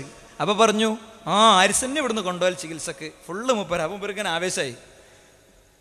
ഓൻ തന്നെയാണ് മൗലാനിയിലൊക്കെ ബുക്ക് ചെയ്തറില്ലേ അല്ലേ. നമ്മൾ ഭയങ്കര ഗവേഷണത്തില. ഇവിടെയോ ആദ്യം എന്തൊരു കാരണം കൊണ്ട് ശിർക്കാരോപണം വന്നോ അതേ കാരണം കൊണ്ട് അപ്പോഴും ശിർക്കാരോപണം വന്നത്. ഞാനൊരു പ്രസ്താവനയാണ് നടത്തുന്നത്, അതാണ് തെളിയിക്കാൻ പോണത്. നിങ്ങൾ ശരിക്കും കേട്ടോളി. ആദ്യം എന്തൊരു കാരണം കൊണ്ട് ശിർക്കാരോപണം വന്നോ അതേ കാരണം കൊണ്ട് അപ്പോഴും ശിർക്കാരോപണം വന്നത്. അതായത് മുജാഹിദ് പ്രസ്ഥാനം ഉണ്ടായത് എങ്ങനെ? മുജാഹിദ് പ്രസ്ഥാനത്തെ ആരും ഉണ്ടാക്കിയതല്ല. മുജാഹിദ് പ്രസ്ഥാനം കുറെ ആൾക്കാരുണ്ടാക്കി എന്ന് പറഞ്ഞാൽ ഈ ആദർശം ഉണ്ടായപ്പോൾ ആ ആദർശത്തിനൊരു പേര് വിളിക്കണം, പേരിട്ടു. KM മൗലവി കിതാബിലുള്ളത് വിളിച്ചു പറയാൻ തുടങ്ങി. എന്താ? അദ്ദേഹം കിതാബ് നോക്കുമ്പോൾ ഇങ്ങനെ സവാസിൽ എടുത്ത് നോക്കുമ്പോൾ കാണുക തജ്ബീറുൽ മുബാദിറത്തു ലി ഹദ്മിഹാ വ ഹദ്മിൽ ഖിബാബില്ലത്തി അലൽ ഖബർ ഇദ്ഹിയ അളറു മിൻ മസ്ജിദുൽ ദിറാർ. ഖബറിന്റെ മുകളിൽ കെട്ടിയ കുബ്ബയും കെട്ടിയുയർത്തിയ ഖബറൊക്കെ മസ്ജിദുൽ ദിറാറിനേക്കാളും മോശാണ്. അതുകൊണ്ട് അത് തജ്ബുൽ മുബാദിറത്തു ലി ഹദ്മിഹാ, അത് അടിച്ച് പൊളിച്ച് നീക്കേ പറ്റുള്ളൂ. മുറ്റത്തേക്ക് ഇറങ്ങുമ്പോൾ കാണുന്ന എന്താ? കെട്ടിയുയർത്തിയ ഖബറ. അപ്പൊ അത് അദ്ദേഹം വിളിച്ചു പറഞ്ഞു. ഖുനൂത്ത് ഓതിക്കൊണ്ടിരുന്ന KM മൗലവി ഖുനൂത്ത് പാടില്ല, അത് മുഹ്ദസത്താണ് മോനെ, ഐ ബുനയ്യ മുഹ്ദസുൻ ഐ ബുനയ്യ ബിദ്അത്തുൻ, അത് ബിദ്അത്താണ് മോനെ എന്ന് താരിഖുൽ അസ്ജാഇ പറഞ്ഞു കൊടുക്കുന്ന ഹദീസ് കണ്ടു. അത് വിളിച്ചു പറഞ്ഞു. ഇത് വിളിച്ചു പറഞ്ഞപ്പോ എവിടുന്നാടാ എനിക്കൊരു പുതിയ ഹദീസ് ഇട്ടേ? ഇന്നലെ വരെ ഇവിടെ ഖുനൂത്ത് ഓതിയിട്ടില്ലേ, ഇന്നിപ്പോ എവിടുന്ന എനിക്കൊരു പുതിയ ഹദീസ് ഇട്ടേ? തല്ലി, നെറ്റിന്ന് ചോര വന്നു, വയറ്റത്ത് ചവിട്ട് കിട്ടി. അപ്പൊ അതിൻ്റെ അടിയിൽ നിന്നാരോ എന്തേ മയമൂലിയാർ പറഞ്ഞില്ല, എന്താ കുഴപ്പം? മുപ്പര് ഹദീസല്ലേ പറഞ്ഞേ, സപ്പോർട്ട് ചെയ്യാൻ ഏതൊരാളുണ്ടായി, ഇവിടെ മാറ്റി നിർത്തി. മുപ്പര് നാട്ടിലൊരു കാരണവര് കാര്യപ്പെട്ട ആളായിരുന്നു. ഈ പള്ളി എൻ്റെ പള്ളിയാ, ഇത് മുത്തവല്ലികളായി നടത്തിപ്പോരുന്ന പള്ളിയാണ്. മുത്തവല്ലി നിങ്ങൾക്ക് ഞാൻ നടത്തിപ്പോരുന്ന പള്ളിയാ. ഈ പള്ളിയിൽ മയമൂലിയാർ ആദർശം നടക്കുള്ളൂ, അല്ലാത്തവരൊക്കെ പോയിക്കോളി. അപ്പൊ ആൾക്കാരിങ്ങനെ വട്ടം കൂടി അല്ലേ. പറപ്പൂർ അബ്ദുറഹ്മാൻ മുസ്ലിയാർ ഈ നാട്ടിലൊക്കെ ചുറ്റി നടന്ന് വിഷയം പറഞ്ഞു.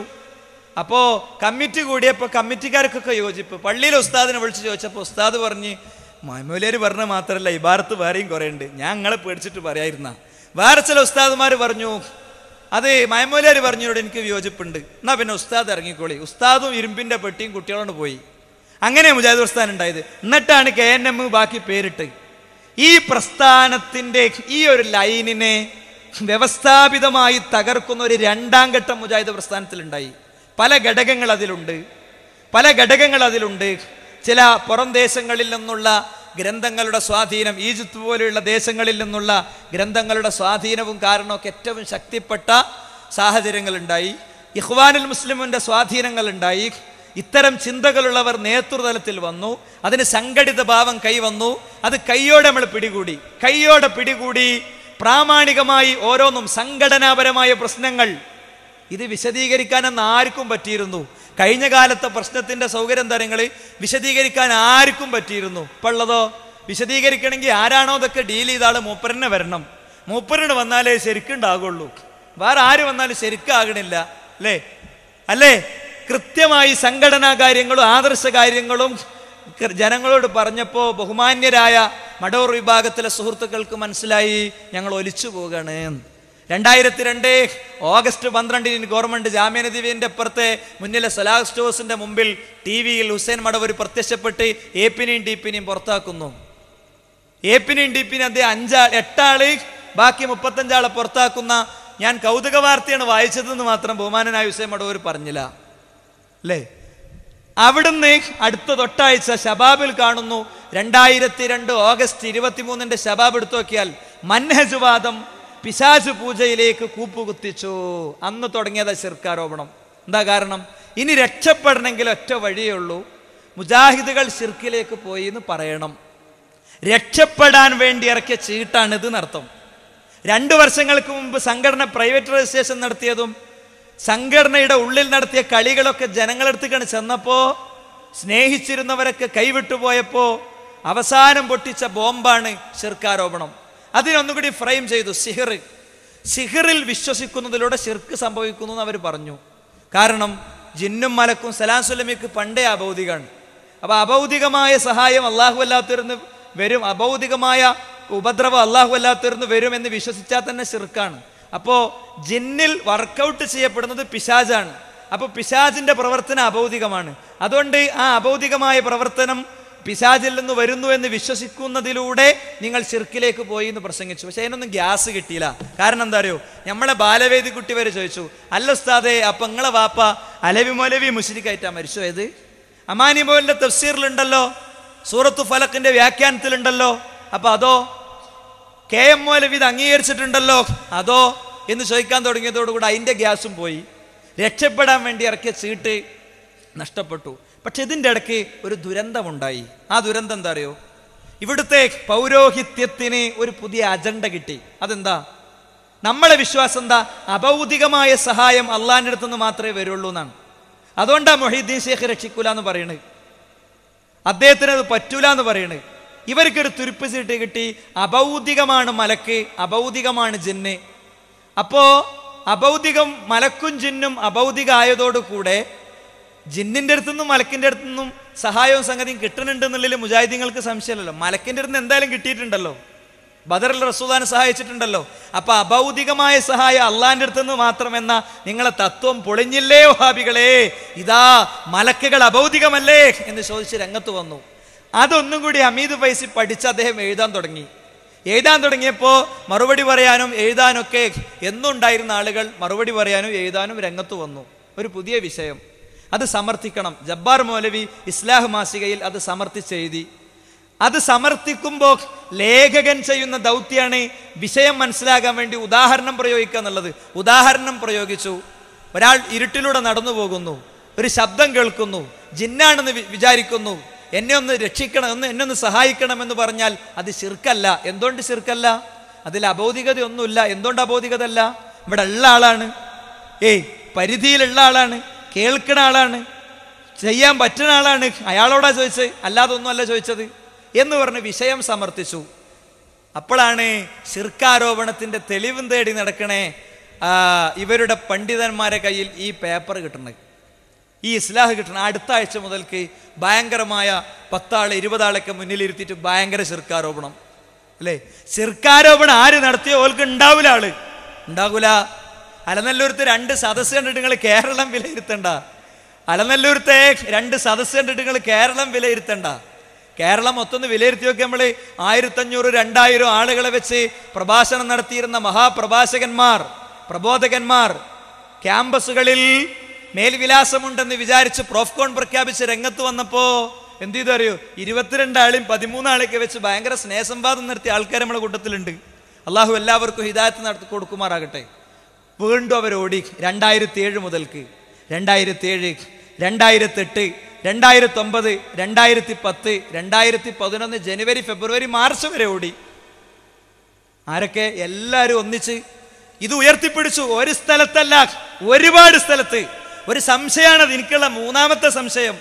ഇത് ഉയർത്തിപ്പിടിച്ചിട്ട് ജബ്ബാർ മൗലവി എഴുതിയതിൽ ശിർക്കില്ല, അതിൽ അഭൗതികതയില്ല, അതിൽ ശിർക്കില്ല, അതിൽ അഭൗതികതയില്ല എന്നാവർത്തിച്ചാവർത്തിച്ചാവർത്തിച്ചാവർത്തിച്ച് ഒരു സ്ഥലത്തല്ല ഒരുപാട് സ്ഥലത്ത്, ഒരാളല്ല ഒരുപാട് ആള്.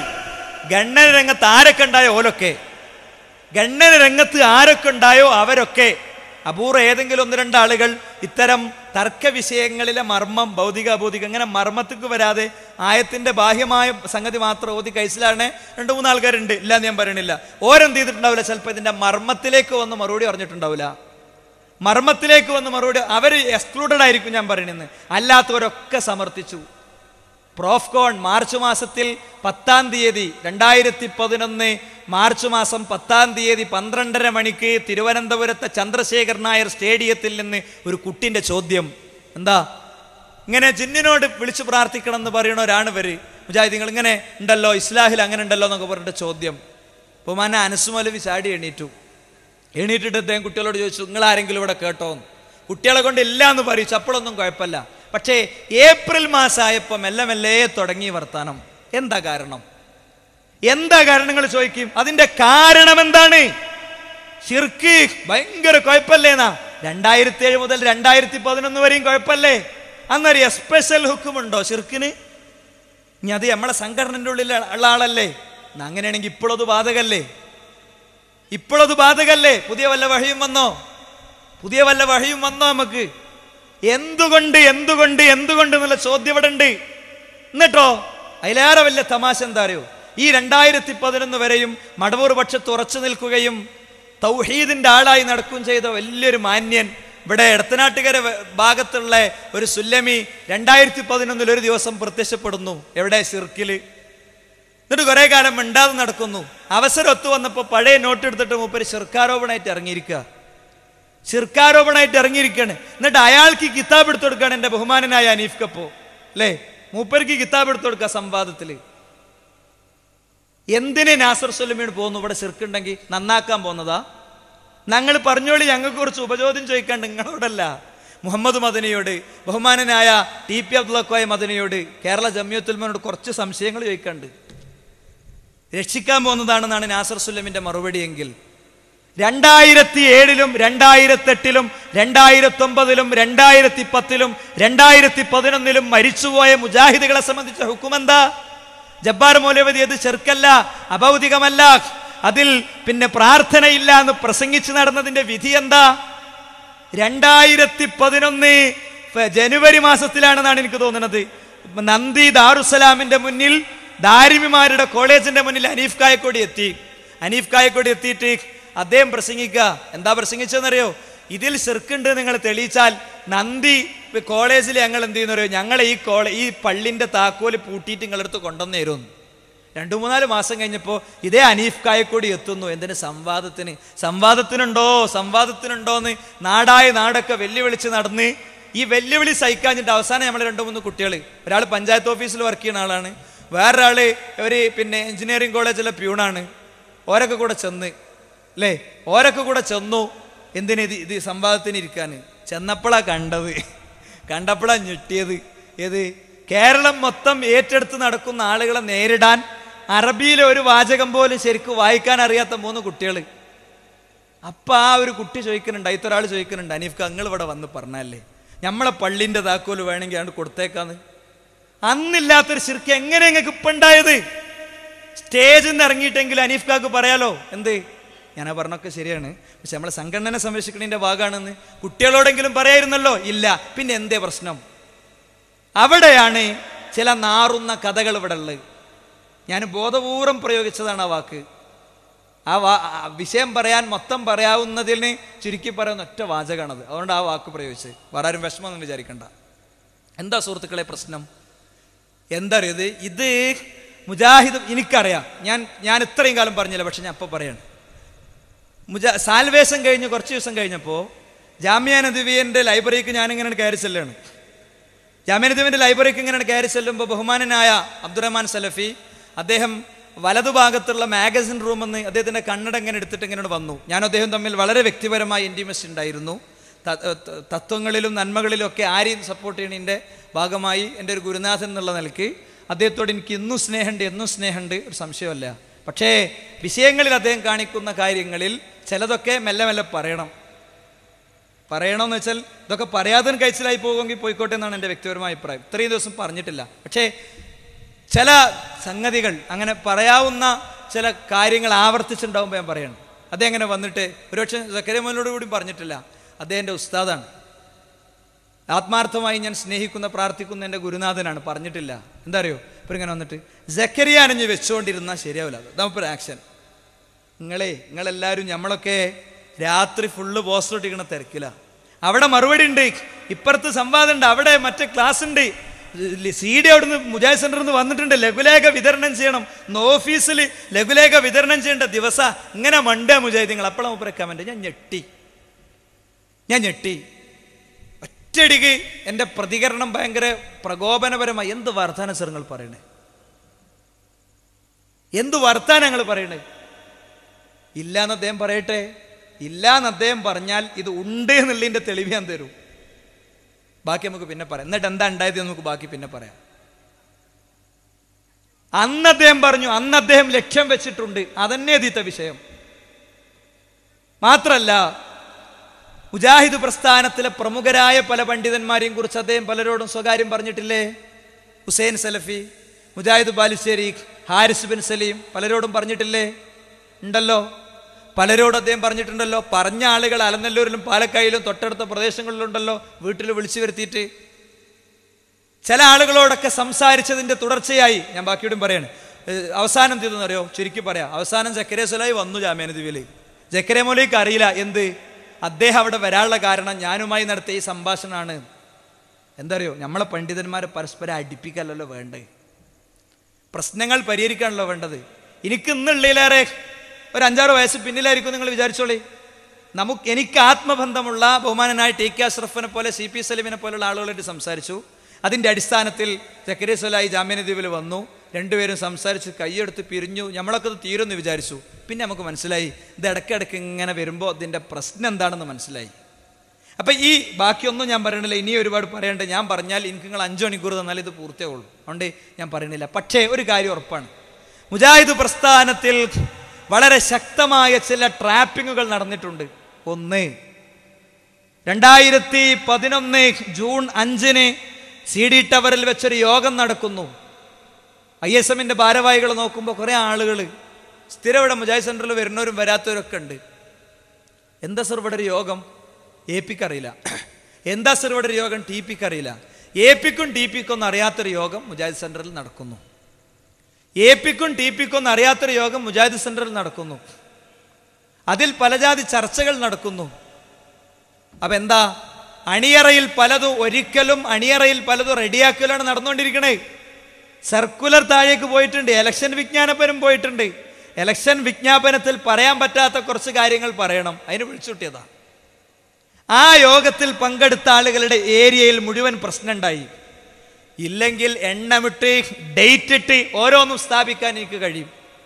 ഓരോ സ്ഥലത്തും ഇഷ്യൂസ് ഉണ്ടായി. ആ യോഗത്തിൽ പങ്കെടുത്ത ആളുകൾ ഇലക്ഷന് പോയെടുത്ത് എല്ലായിടത്തും അടിപിടികൾ ഉണ്ടായി.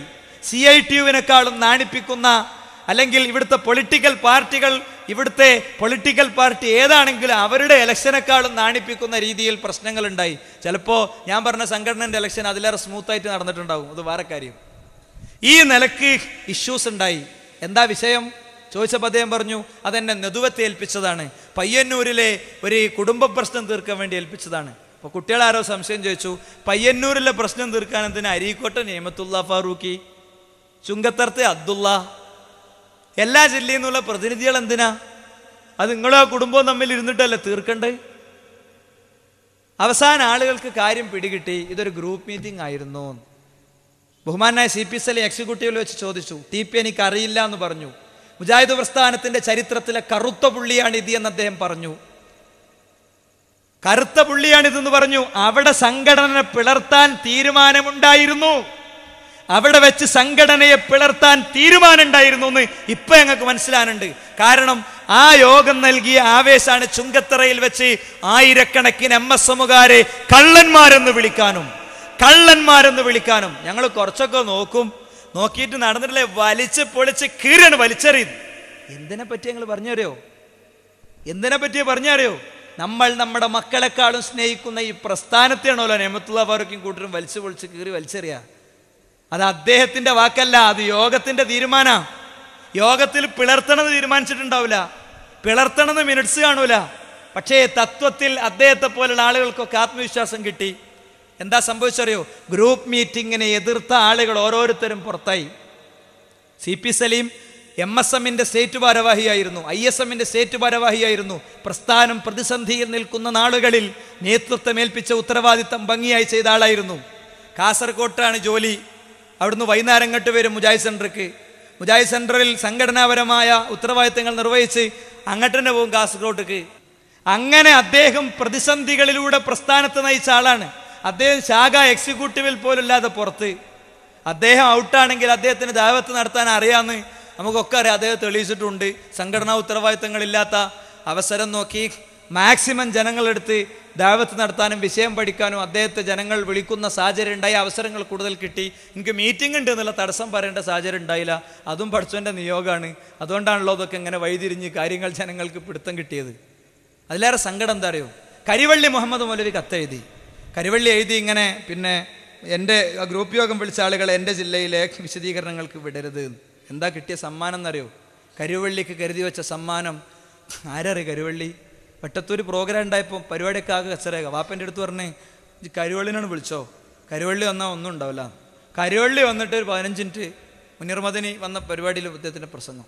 എന്താ ഇവിടെ? ഞാനാണ് വട്ടത്തൂരെ സ്കൂളിൻ്റെ കുറ്റി അടിച്ചത്. അങ്ങനെ 30 കുറ്റി അടിച്ച സ്കൂളും ബാക്കി കൂടാൻ പറഞ്ഞു.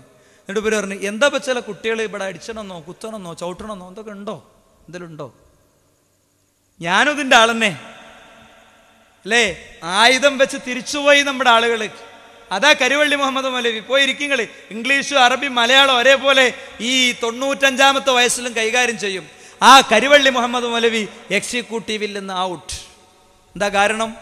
ഞാൻ വിളിച്ച ഗ്രൂപ്പ് യോഗത്തെ എതിർത്ത ഓനൊന്നും ഇവിടെ നിൽക്കാൻ യോഗ്യതല്ല. അതന്നെ പ്രശ്നം.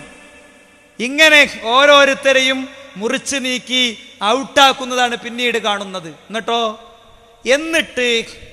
എന്നിട്ട് അടുത്ത സ്റ്റെപ്പിലേക്ക് ഇറങ്ങുക. ഇലക്ഷൻ പ്രചാരണ യാത്രകൾ തുടങ്ങി. സംയുക്ത കൗൺസിൽ തൊട്ട്. എന്താ സംയുക്ത കൗൺസിലിൽ നടന്നത്? ഞാനും TK അഷ്റഫും സ്റ്റേജിലുണ്ട്. ISMന്റെയും MSMന്റെയും കൗൺസിലർമാരുണ്ട്.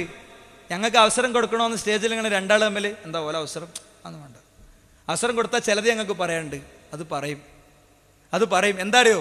പിശാചിന്, അള്ളാഹ്ക്കുള്ള എല്ലാ കഴിവും പിശാചിനുണ്ട് എന്ന് വിശ്വസിക്കുന്ന ഒരു കൂട്ടർ നമ്മളെ കൂട്ടത്തിലുണ്ട് എന്ന ആശയം അവിടെ പ്രസംഗിച്ചു. അന്ധവിശ്വാസങ്ങളിലേക്ക് പോകുന്നവരുണ്ട് എന്ന അജണ്ട അവിടെ ഓരോന്നെടുത്തിട്ടു. അപ്പോൾ സിഹിർ യാഥാർത്ഥ്യമാണ് എന്ന് വിശ്വസിക്കുന്നത് അന്ധവിശ്വാസമാണെന്ന് വരുത്തി തീർക്കുന്ന രീതിയിലാണ് ആദ്യം സംസാരിച്ചത്. പാണ്ടിക്കാട്ടുകാരനായ ഒരു വ്യക്തിയുടെ ചെയ്യണ പണി മുഴുവൻ അദ്ദേഹത്തിൻ്റെ പേര് പറയാതെ എന്ത് ചെയ്തു? സംസാരിച്ചു. ആളുകളൊക്കെ വിചാരിച്ചത് ഒക്കെ സക്കറിയ സ്വലാഹിൻ്റെ അഭിപ്രായമാണെന്നാ. അതിനൊരു കാരണമുണ്ട്. 10 വർഷം മുഴുവൻ മുസ്ലിം സംഘടനകളും ജിന്ന് വിവാദം ഏറ്റെടുത്തപ്പോൾ അതിലെ 1-ാം പ്രതിയായി പ്രതിസ്ഥാനത്തല്ലാഞ്ഞിട്ടു നിർത്തിയത് അദ്ദേഹത്തെയാണ്. ഇപ്പം സ്വാഭാവികമായിട്ടും 10 കൊല്ലത്തെ ദീർഘമായ സംസാരങ്ങളിൽ ഉയർന്നു കേൾക്കുന്ന ഒരു പേര്, അതിന് സ്വാഭാവികമായ സ്വാധീനം ഉണ്ടാകും. ഒരുത്തിന് ആടിനെയും കൊണ്ട് ഇങ്ങനെ പോവുക. എവിടെക്കാളാ ഒരു പട്ടിനെയും കൊണ്ട്? പട്ടിയൊന്നുമല്ല. എന്താ എൻ്റെ പട്ടി നല്ല ഉഷാറാണല്ലോ. അപ്പുറത്തേക്ക് എത്തിയപ്പോൾ കുറച്ച് കഴിഞ്ഞപ്പോൾ എന്താ പട്ടിൻ്റെ വില കൊടുക്കണോ?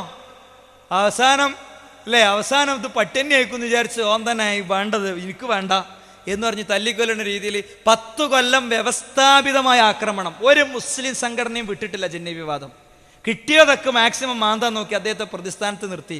സ്വാഭാവികമായും രണ്ടാമത്തെ ഒരു കാര്യം, ഉള്ളിക്കൂടെ ഉള്ളൊരു പണി ഇങ്ങനെ സ്വകാര്യം പറച്ചിൽ ഇങ്ങനെ അതിൻ്റെ നെറ്റ്വർക്ക് വികസിപ്പിച്ചിരുന്നു. അതൊക്കെ നിഷേധിക്കുമ്പോൾ അത് തെളിയിക്കും. ഇതൊന്നും ഇത്രയും കാലം പറയേണ്ടെന്ന് വിചാരിച്ചാണ്.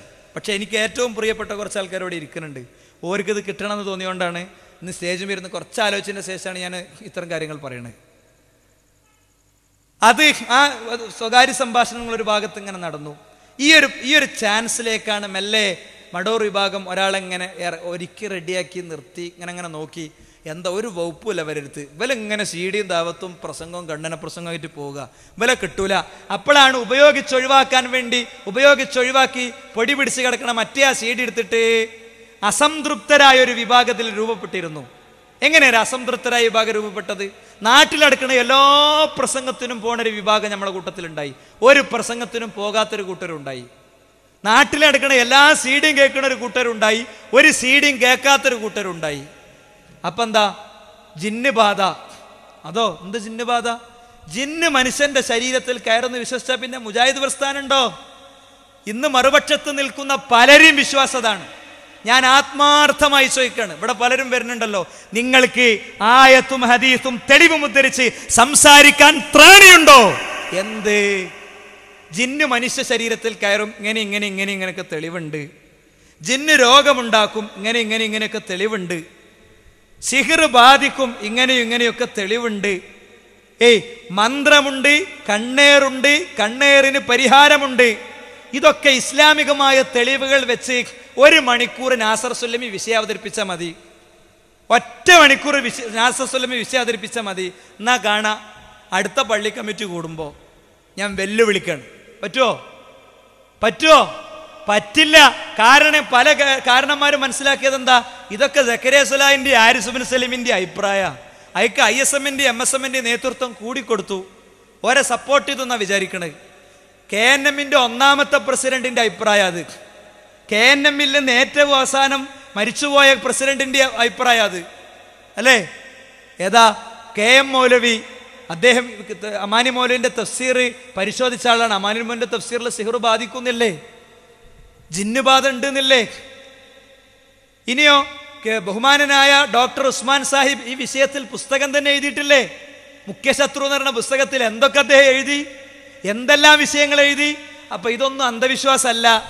ഇത് നമ്മൾ ഓരോന്നെടുത്താണ് വായിക്കാൻ തുടങ്ങി. CP സലീമിനെ പോലത്തെ ആളുകളൊക്കെ സ്റ്റേജിൽ കയറിയിട്ട് സമ്മേളന പ്രചാരണത്തിന്റെ വേദിയിൽ മടവൂരികൾക്ക് ഈ വിഷയങ്ങളുടെ മറുപടി എന്ന നിലക്കു തന്നെയാണ് വിഷയം വിശദീകരിച്ചപ്പോൾ ആൾക്കാർ ചോദിക്കാൻ തുടങ്ങി, ഉസ്മാൻ ഡോക്ടർ എങ്ങനെ എഴുതിയണോ? ജക്കരിയാന്റെ അഭിപ്രായം അല്ലല്ലേ? അമാനി മൗലവിക്ക് എങ്ങനെ അഭിപ്രായം ഉണ്ടോ? അതോടുകൂടെ എന്ത് ചെയ്തു നിങ്ങൾ? ജിന്ന്, സിഹിർ, മന്ത്രം, റുഖിയ ശർഇയ്യ ഈ വിഷയത്തിലെ ഗ്യാസ് തീർന്നു. അവിടെ മല്ലാക്ക വടി വീശി വരുന്നത് അടിക്കണതൊക്കെ പറഞ്ഞ് ജനങ്ങളെ പേടിപ്പിച്ച് പഴയ സുബൈർ ഡോക്ടറെ ക്ലിപ്പിന്റെ കഥയൊക്കെ പറഞ്ഞ് ഭയങ്കര 7 ഏരിയ സമ്മേളനമാണ് ഈസ്റ്റ് ജില്ലയിൽ നടത്തിയത്. ഇലക്ഷൻ പ്രചാരണ, ശാഖാ ഇലക്ഷൻ. കണ്ണൂർ ജില്ലയിലെ ശാഖാ ഇലക്ഷൻ മൊത്തം മാറ്റിവെച്ചു. കാരണം വിശദീകരണ യോഗങ്ങൾ എല്ലാ ശാഖയ്ക്കും എത്തിയില്ല. അങ്ങനെ വിശദീകരണ യോഗങ്ങൾ എത്തിയ ഉടനെ അടുത്ത ദിവസം ഇലക്ഷൻ. അപ്പോഴോ ഇതൊക്കെ ഇങ്ങനെ മനസ്സിലാക്കിയിട്ട് ചില ആളുകൾ ഇങ്ങനെ പാനലൊക്കെ റെഡിയാക്കി വരും. ഓൻ എന്തായാലും ചവിട്ടി പുറത്താക്കിയേ പറ്റുള്ളൂ. ഓനെ ജിന്ന് മനുഷ്യ ശരീരത്തിൽ കയറുന്നു വിശ്വസിക്കണോനാ. ഇത് നമ്മൾ വിശദീകരിച്ച് കഴിഞ്ഞപ്പോൾ കേരളത്തിലെ പല സ്ഥലങ്ങളിലും അല്ലേ നമ്മുടെ പ്രഭാഷകർ ഇത്തരം കാര്യങ്ങൾ അമാനിമോന്റെ തഫ്സീർ വായിക്കണ്ടെന്ന് പറയാൻ പറ്റുമോ? അവസാനം CP സലീമിനോട് പറഞ്ഞു, കായംകുളത്തേക്ക് കണ്ണൂരിൽ നിന്ന് ട്രെയിൻ കയറി രാത്രി 12 മണിന്റെ ട്രെയിൻ കയറി എത്തിയ അദ്ദേഹം അവിടെ എത്തിയതിന്റെ ശേഷം 1 മിനിറ്റ് സ്റ്റേജിൽ പ്രസംഗിക്കാതെ തിരിച്ചു പോന്നു. എന്താണ് കാരണമെന്ന് നേതൃത്വം പറയണം, ബന്ധപ്പെട്ടവർ പറയണം. കോഴിക്കോട് മുജാഹിദ് സെന്ററിൽ നിന്ന് ഫോണ് പോകുന്നു, മടവൂരികളെ എതിർത്ത് സംസാരിക്കരുത്, ഇതാണ് വിഷയം. മടവൂരികളെ എതിർത്ത് സംസാരിക്കുന്നുണ്ടെങ്കിൽ നിങ്ങൾ പ്രസംഗിക്കണ്ട. എന്താ വിഷയം? മടവൂരികളെ എതിർത്ത് സംസാരിക്കാത്തതിന്റെ വിഷയം എന്താ? ഇവിടെ ആകെ ശിർക്കാരോപണം കൊണ്ടുവന്നതിന്റെ എന്തിനാ? ഇതിന്ന് കുറച്ച് ആൾക്കാരെടുത്ത് പുറത്ത് കിടണം, എന്നാലേ ഐക്യം നടക്കുള്ളൂ. ഐക്യം കൊണ്ടുവന്നു. TK അഷ്റഫിനെ പോലെ, സാബിർ നവാസിനെ പോലെ, അബ്ദുൽ ഹക്ക് സുല്ലമി ആമയൂരിനെ പോലെ ഉള്ള പലരും, എക്സിക്യൂട്ടീവിലെ ക്ഷണിതാക്കളും അല്ലാത്തവരും ഇതിൻ്റെ ഭാഗങ്ങൾ ഓരോന്ന് കൃത്യമായി എടുത്തു വെച്ചു. മടവൂർ വിഭാഗം എന്താണ് തിരുത്തിയത്, എങ്ങനെയാണ് മാറ്റിയത്, എന്താണ് ചെയ്തത്, എന്തിൻ്റെ അടിസ്ഥാനത്തിലാണ് ഐക്യത്തുനിന്ന് പിടിച്ചു വലിച്ച് പുറകോട്ട് കൊണ്ടുവന്നതാ. ആ ഐക്യം സ്ഥാപിക്കാൻ വേണ്ടിയാണ്. പിന്നെ എങ്ങനെ മടവൂർ വിഭാഗത്തെ എതിർക്കുക? പറ്റൂലല്ലോ. അതോടുകൂടി അദ്ദേഹത്തെ തിരിച്ചയച്ചു. അദ്ദേഹം ഓഫീസിൽ നിന്ന് ലീവ് കൊടുത്ത് പുറപ്പെട്ട CP സലീം 1 മിനിറ്റ് പ്രസംഗിക്കാതെ തിരിച്ചു പോന്നു. അദ്ദേഹം പറഞ്ഞു, മടവൂർ വിഭാഗത്തെ എതിർക്കുകയില്ല എന്ന് അംഗീകരിച്ചുകൊണ്ട് പ്രസംഗിക്കാൻ എനിക്ക് പറ്റൂല. കാരണം അവരെടുത്ത് എതിർക്കപ്പെടേണ്ട തെറ്റുകൾ ഇല്ല എന്ന് ഞാൻ വിശ്വസിക്കുന്നു എന്നാണ് അതിൻ്റെ അർത്ഥം. അത് എനിക്ക് വിശ്വസിക്കാൻ പറ്റില്ല, ഞാൻ പോയിക്കോളാന്ന് പറഞ്ഞു. ഉണ്ടായിട്ടില്ലേ? എന്നിട്ട് എന്ത് സംഭവിച്ചു? ഞാൻ അവസാനിപ്പിക്കുകയാണ്. അപ്പോഴാണ് യഥാർത്ഥത്തിൽ ശിർക്കാരോപണം വരുന്നത്. അപ്പോഴാണ് ഇതുകൊണ്ടൊന്നും ഈ റുഖിയ ശർഈ അടിച്ചറക്കൽ ഇതുകൊണ്ടൊന്നും നടക്കൂല എന്ന് തോന്നിയപ്പോഴാണ് ശിർക്കാരോപണം വരുന്നത്. യാ ഇബാദല്ലാഹ് എന്ന ഹദീസ് വരുന്നത്. യാ ഇബാദല്ലാഹ് എന്ന ഹദീസ് വന്നു. പടച്ചോൻ ഓരോന്നും വരമ്പത്ത കൊടുത്ത്. അപ്പൊ ഈ വിഷയത്തിൽ വിവാദത്തിൽ ഇടപെട്ടവരൊക്കെ ഈ വിഷയത്തിൽ നേരത്തെ പ്രസംഗിച്ചിട്ടുണ്ട്. ഓരോന്ന് കുട്ടികളെടുത്ത് പുറത്തു കിട്ടു. അല്ല, ജാമ്യനദിവിയിൽ സലഫി പ്രസംഗിച്ചത് ഇതാണല്ലോ. ജിദ്ദിയിൽ ഇത് അദ്ദേഹത്തോട് ചോദിച്ചപ്പോൾ ഇതൊക്കെ എങ്ങനെയാണ് വരുന്നതെന്ന് അറിയില്ല. പക്ഷെ ഒക്കെ ഇങ്ങനെ വന്നു, സമയാസമയത്ത് ഓരോന്ന് വന്നു. മാത്രല്ല ഈ വിഷയത്തിൽ അവസാനം എനിക്ക് ഓർമ്മയുണ്ട്, ഹിദായ റേഡിയോയിൽ പ്രസംഗം കേൾക്കുക, കണ്ണൂരിലെ മുഖാമുഖം. അപ്പൊ അനീഫ് കായ്ക്കോട് പ്രസംഗിക്കാണ്, ഞങ്ങൾ ഉമർ മൗലവിയുടെ തൗഹീദിലാണ്.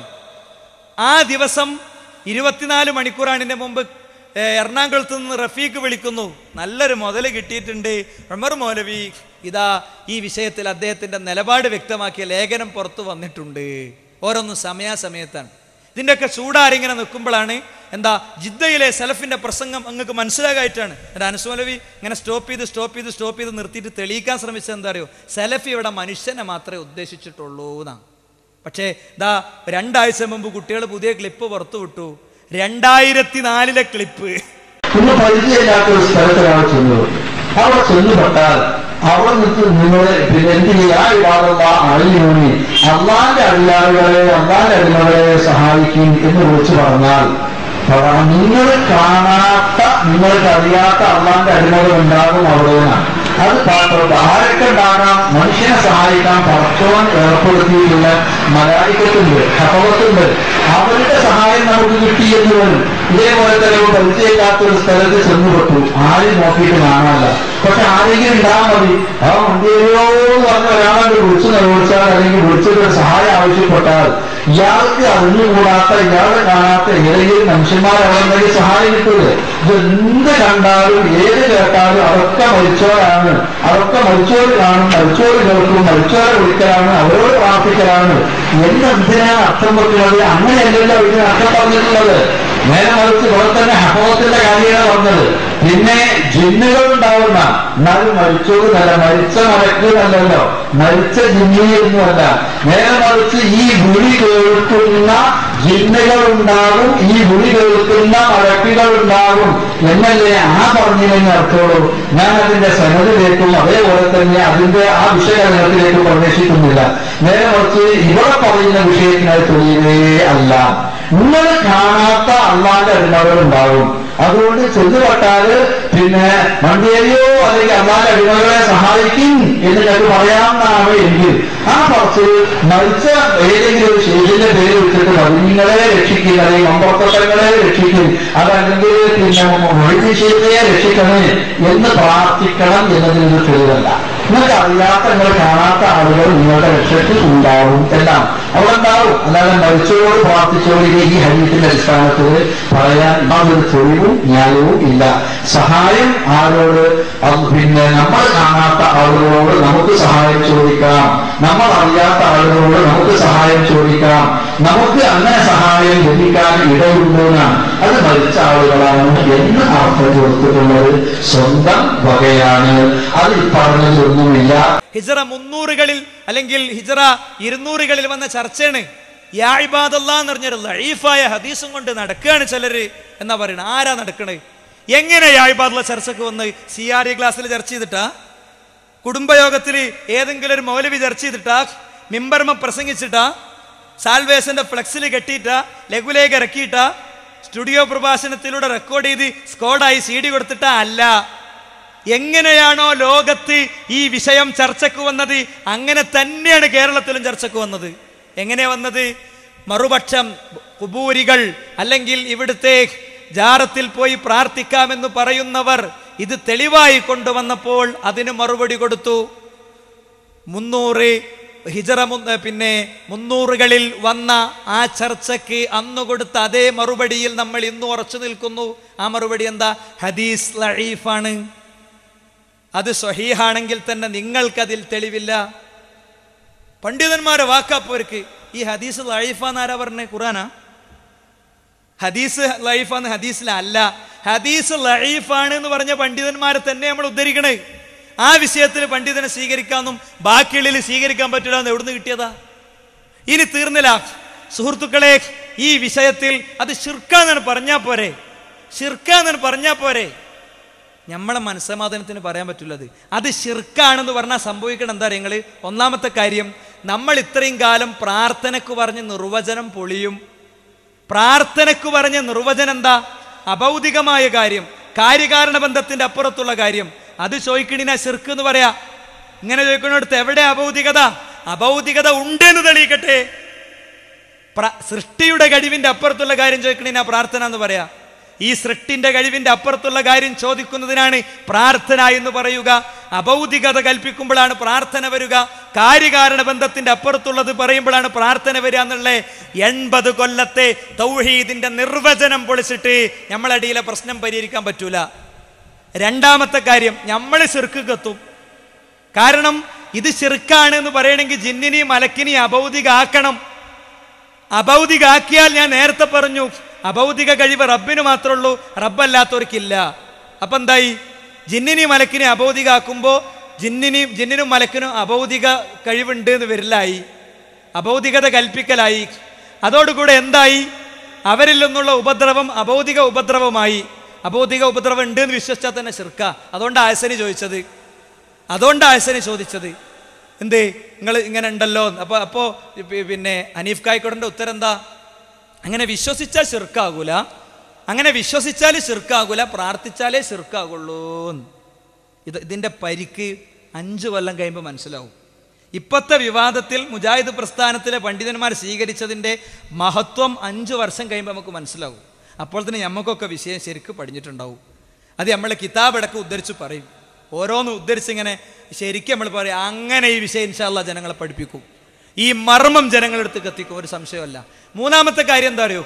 ശിർക്കിന്റെ പ്രചാരകർക്ക് ഒന്ന് പ്രാർത്ഥനന്റെ നിർവചനം നമ്മൾ പറഞ്ഞ നിർവചനം പൊളിയും. 2 ശിർക്കിലേക്ക് നമ്മളെത്തും. നല്ല തൗഹീദാ, ഭയങ്കര പ്രസംഗം കേൾക്കല, മനസ്സുകൊണ്ട് ശിർക്കിലെത്തും. മൂന്നാമത്തെ കാര്യം എന്താ അറിയോ? മൂന്നാമത്തെ കാര്യം ഞാൻ ക്ലിയർ ആയിട്ട് പറയാണ്. മൂന്നാമത്തെ കാര്യം ശിർക്കിന്റെ പ്രചാരകർക്ക് സൗകര്യം ചെയ്തു കൊടുക്കല. അഹ്സനി പലയിടത്തും പ്രസംഗിച്ചു, ഞങ്ങൾ തെളിയിക്കും യാ ഇബാദുള്ളാന്റെ സനദ്. ഏത് മുജാഹിദ് പണ്ഡിതനുണ്ടെങ്കിലും വന്നോ, ഞങ്ങളെ കൂട്ടത്തിലെ ഒരു LKG-കാരനെ വിട്ടുതരാ, ഓന്റെ മുമ്പ് തെളിയിക്കൂല നിങ്ങൾ. ഇനി തെളിയിച്ചാൽ നിങ്ങൾക്കതൊരു വെറും പണിയാ. കാരണം നിങ്ങൾ പറയുന്ന വാദത്തിന്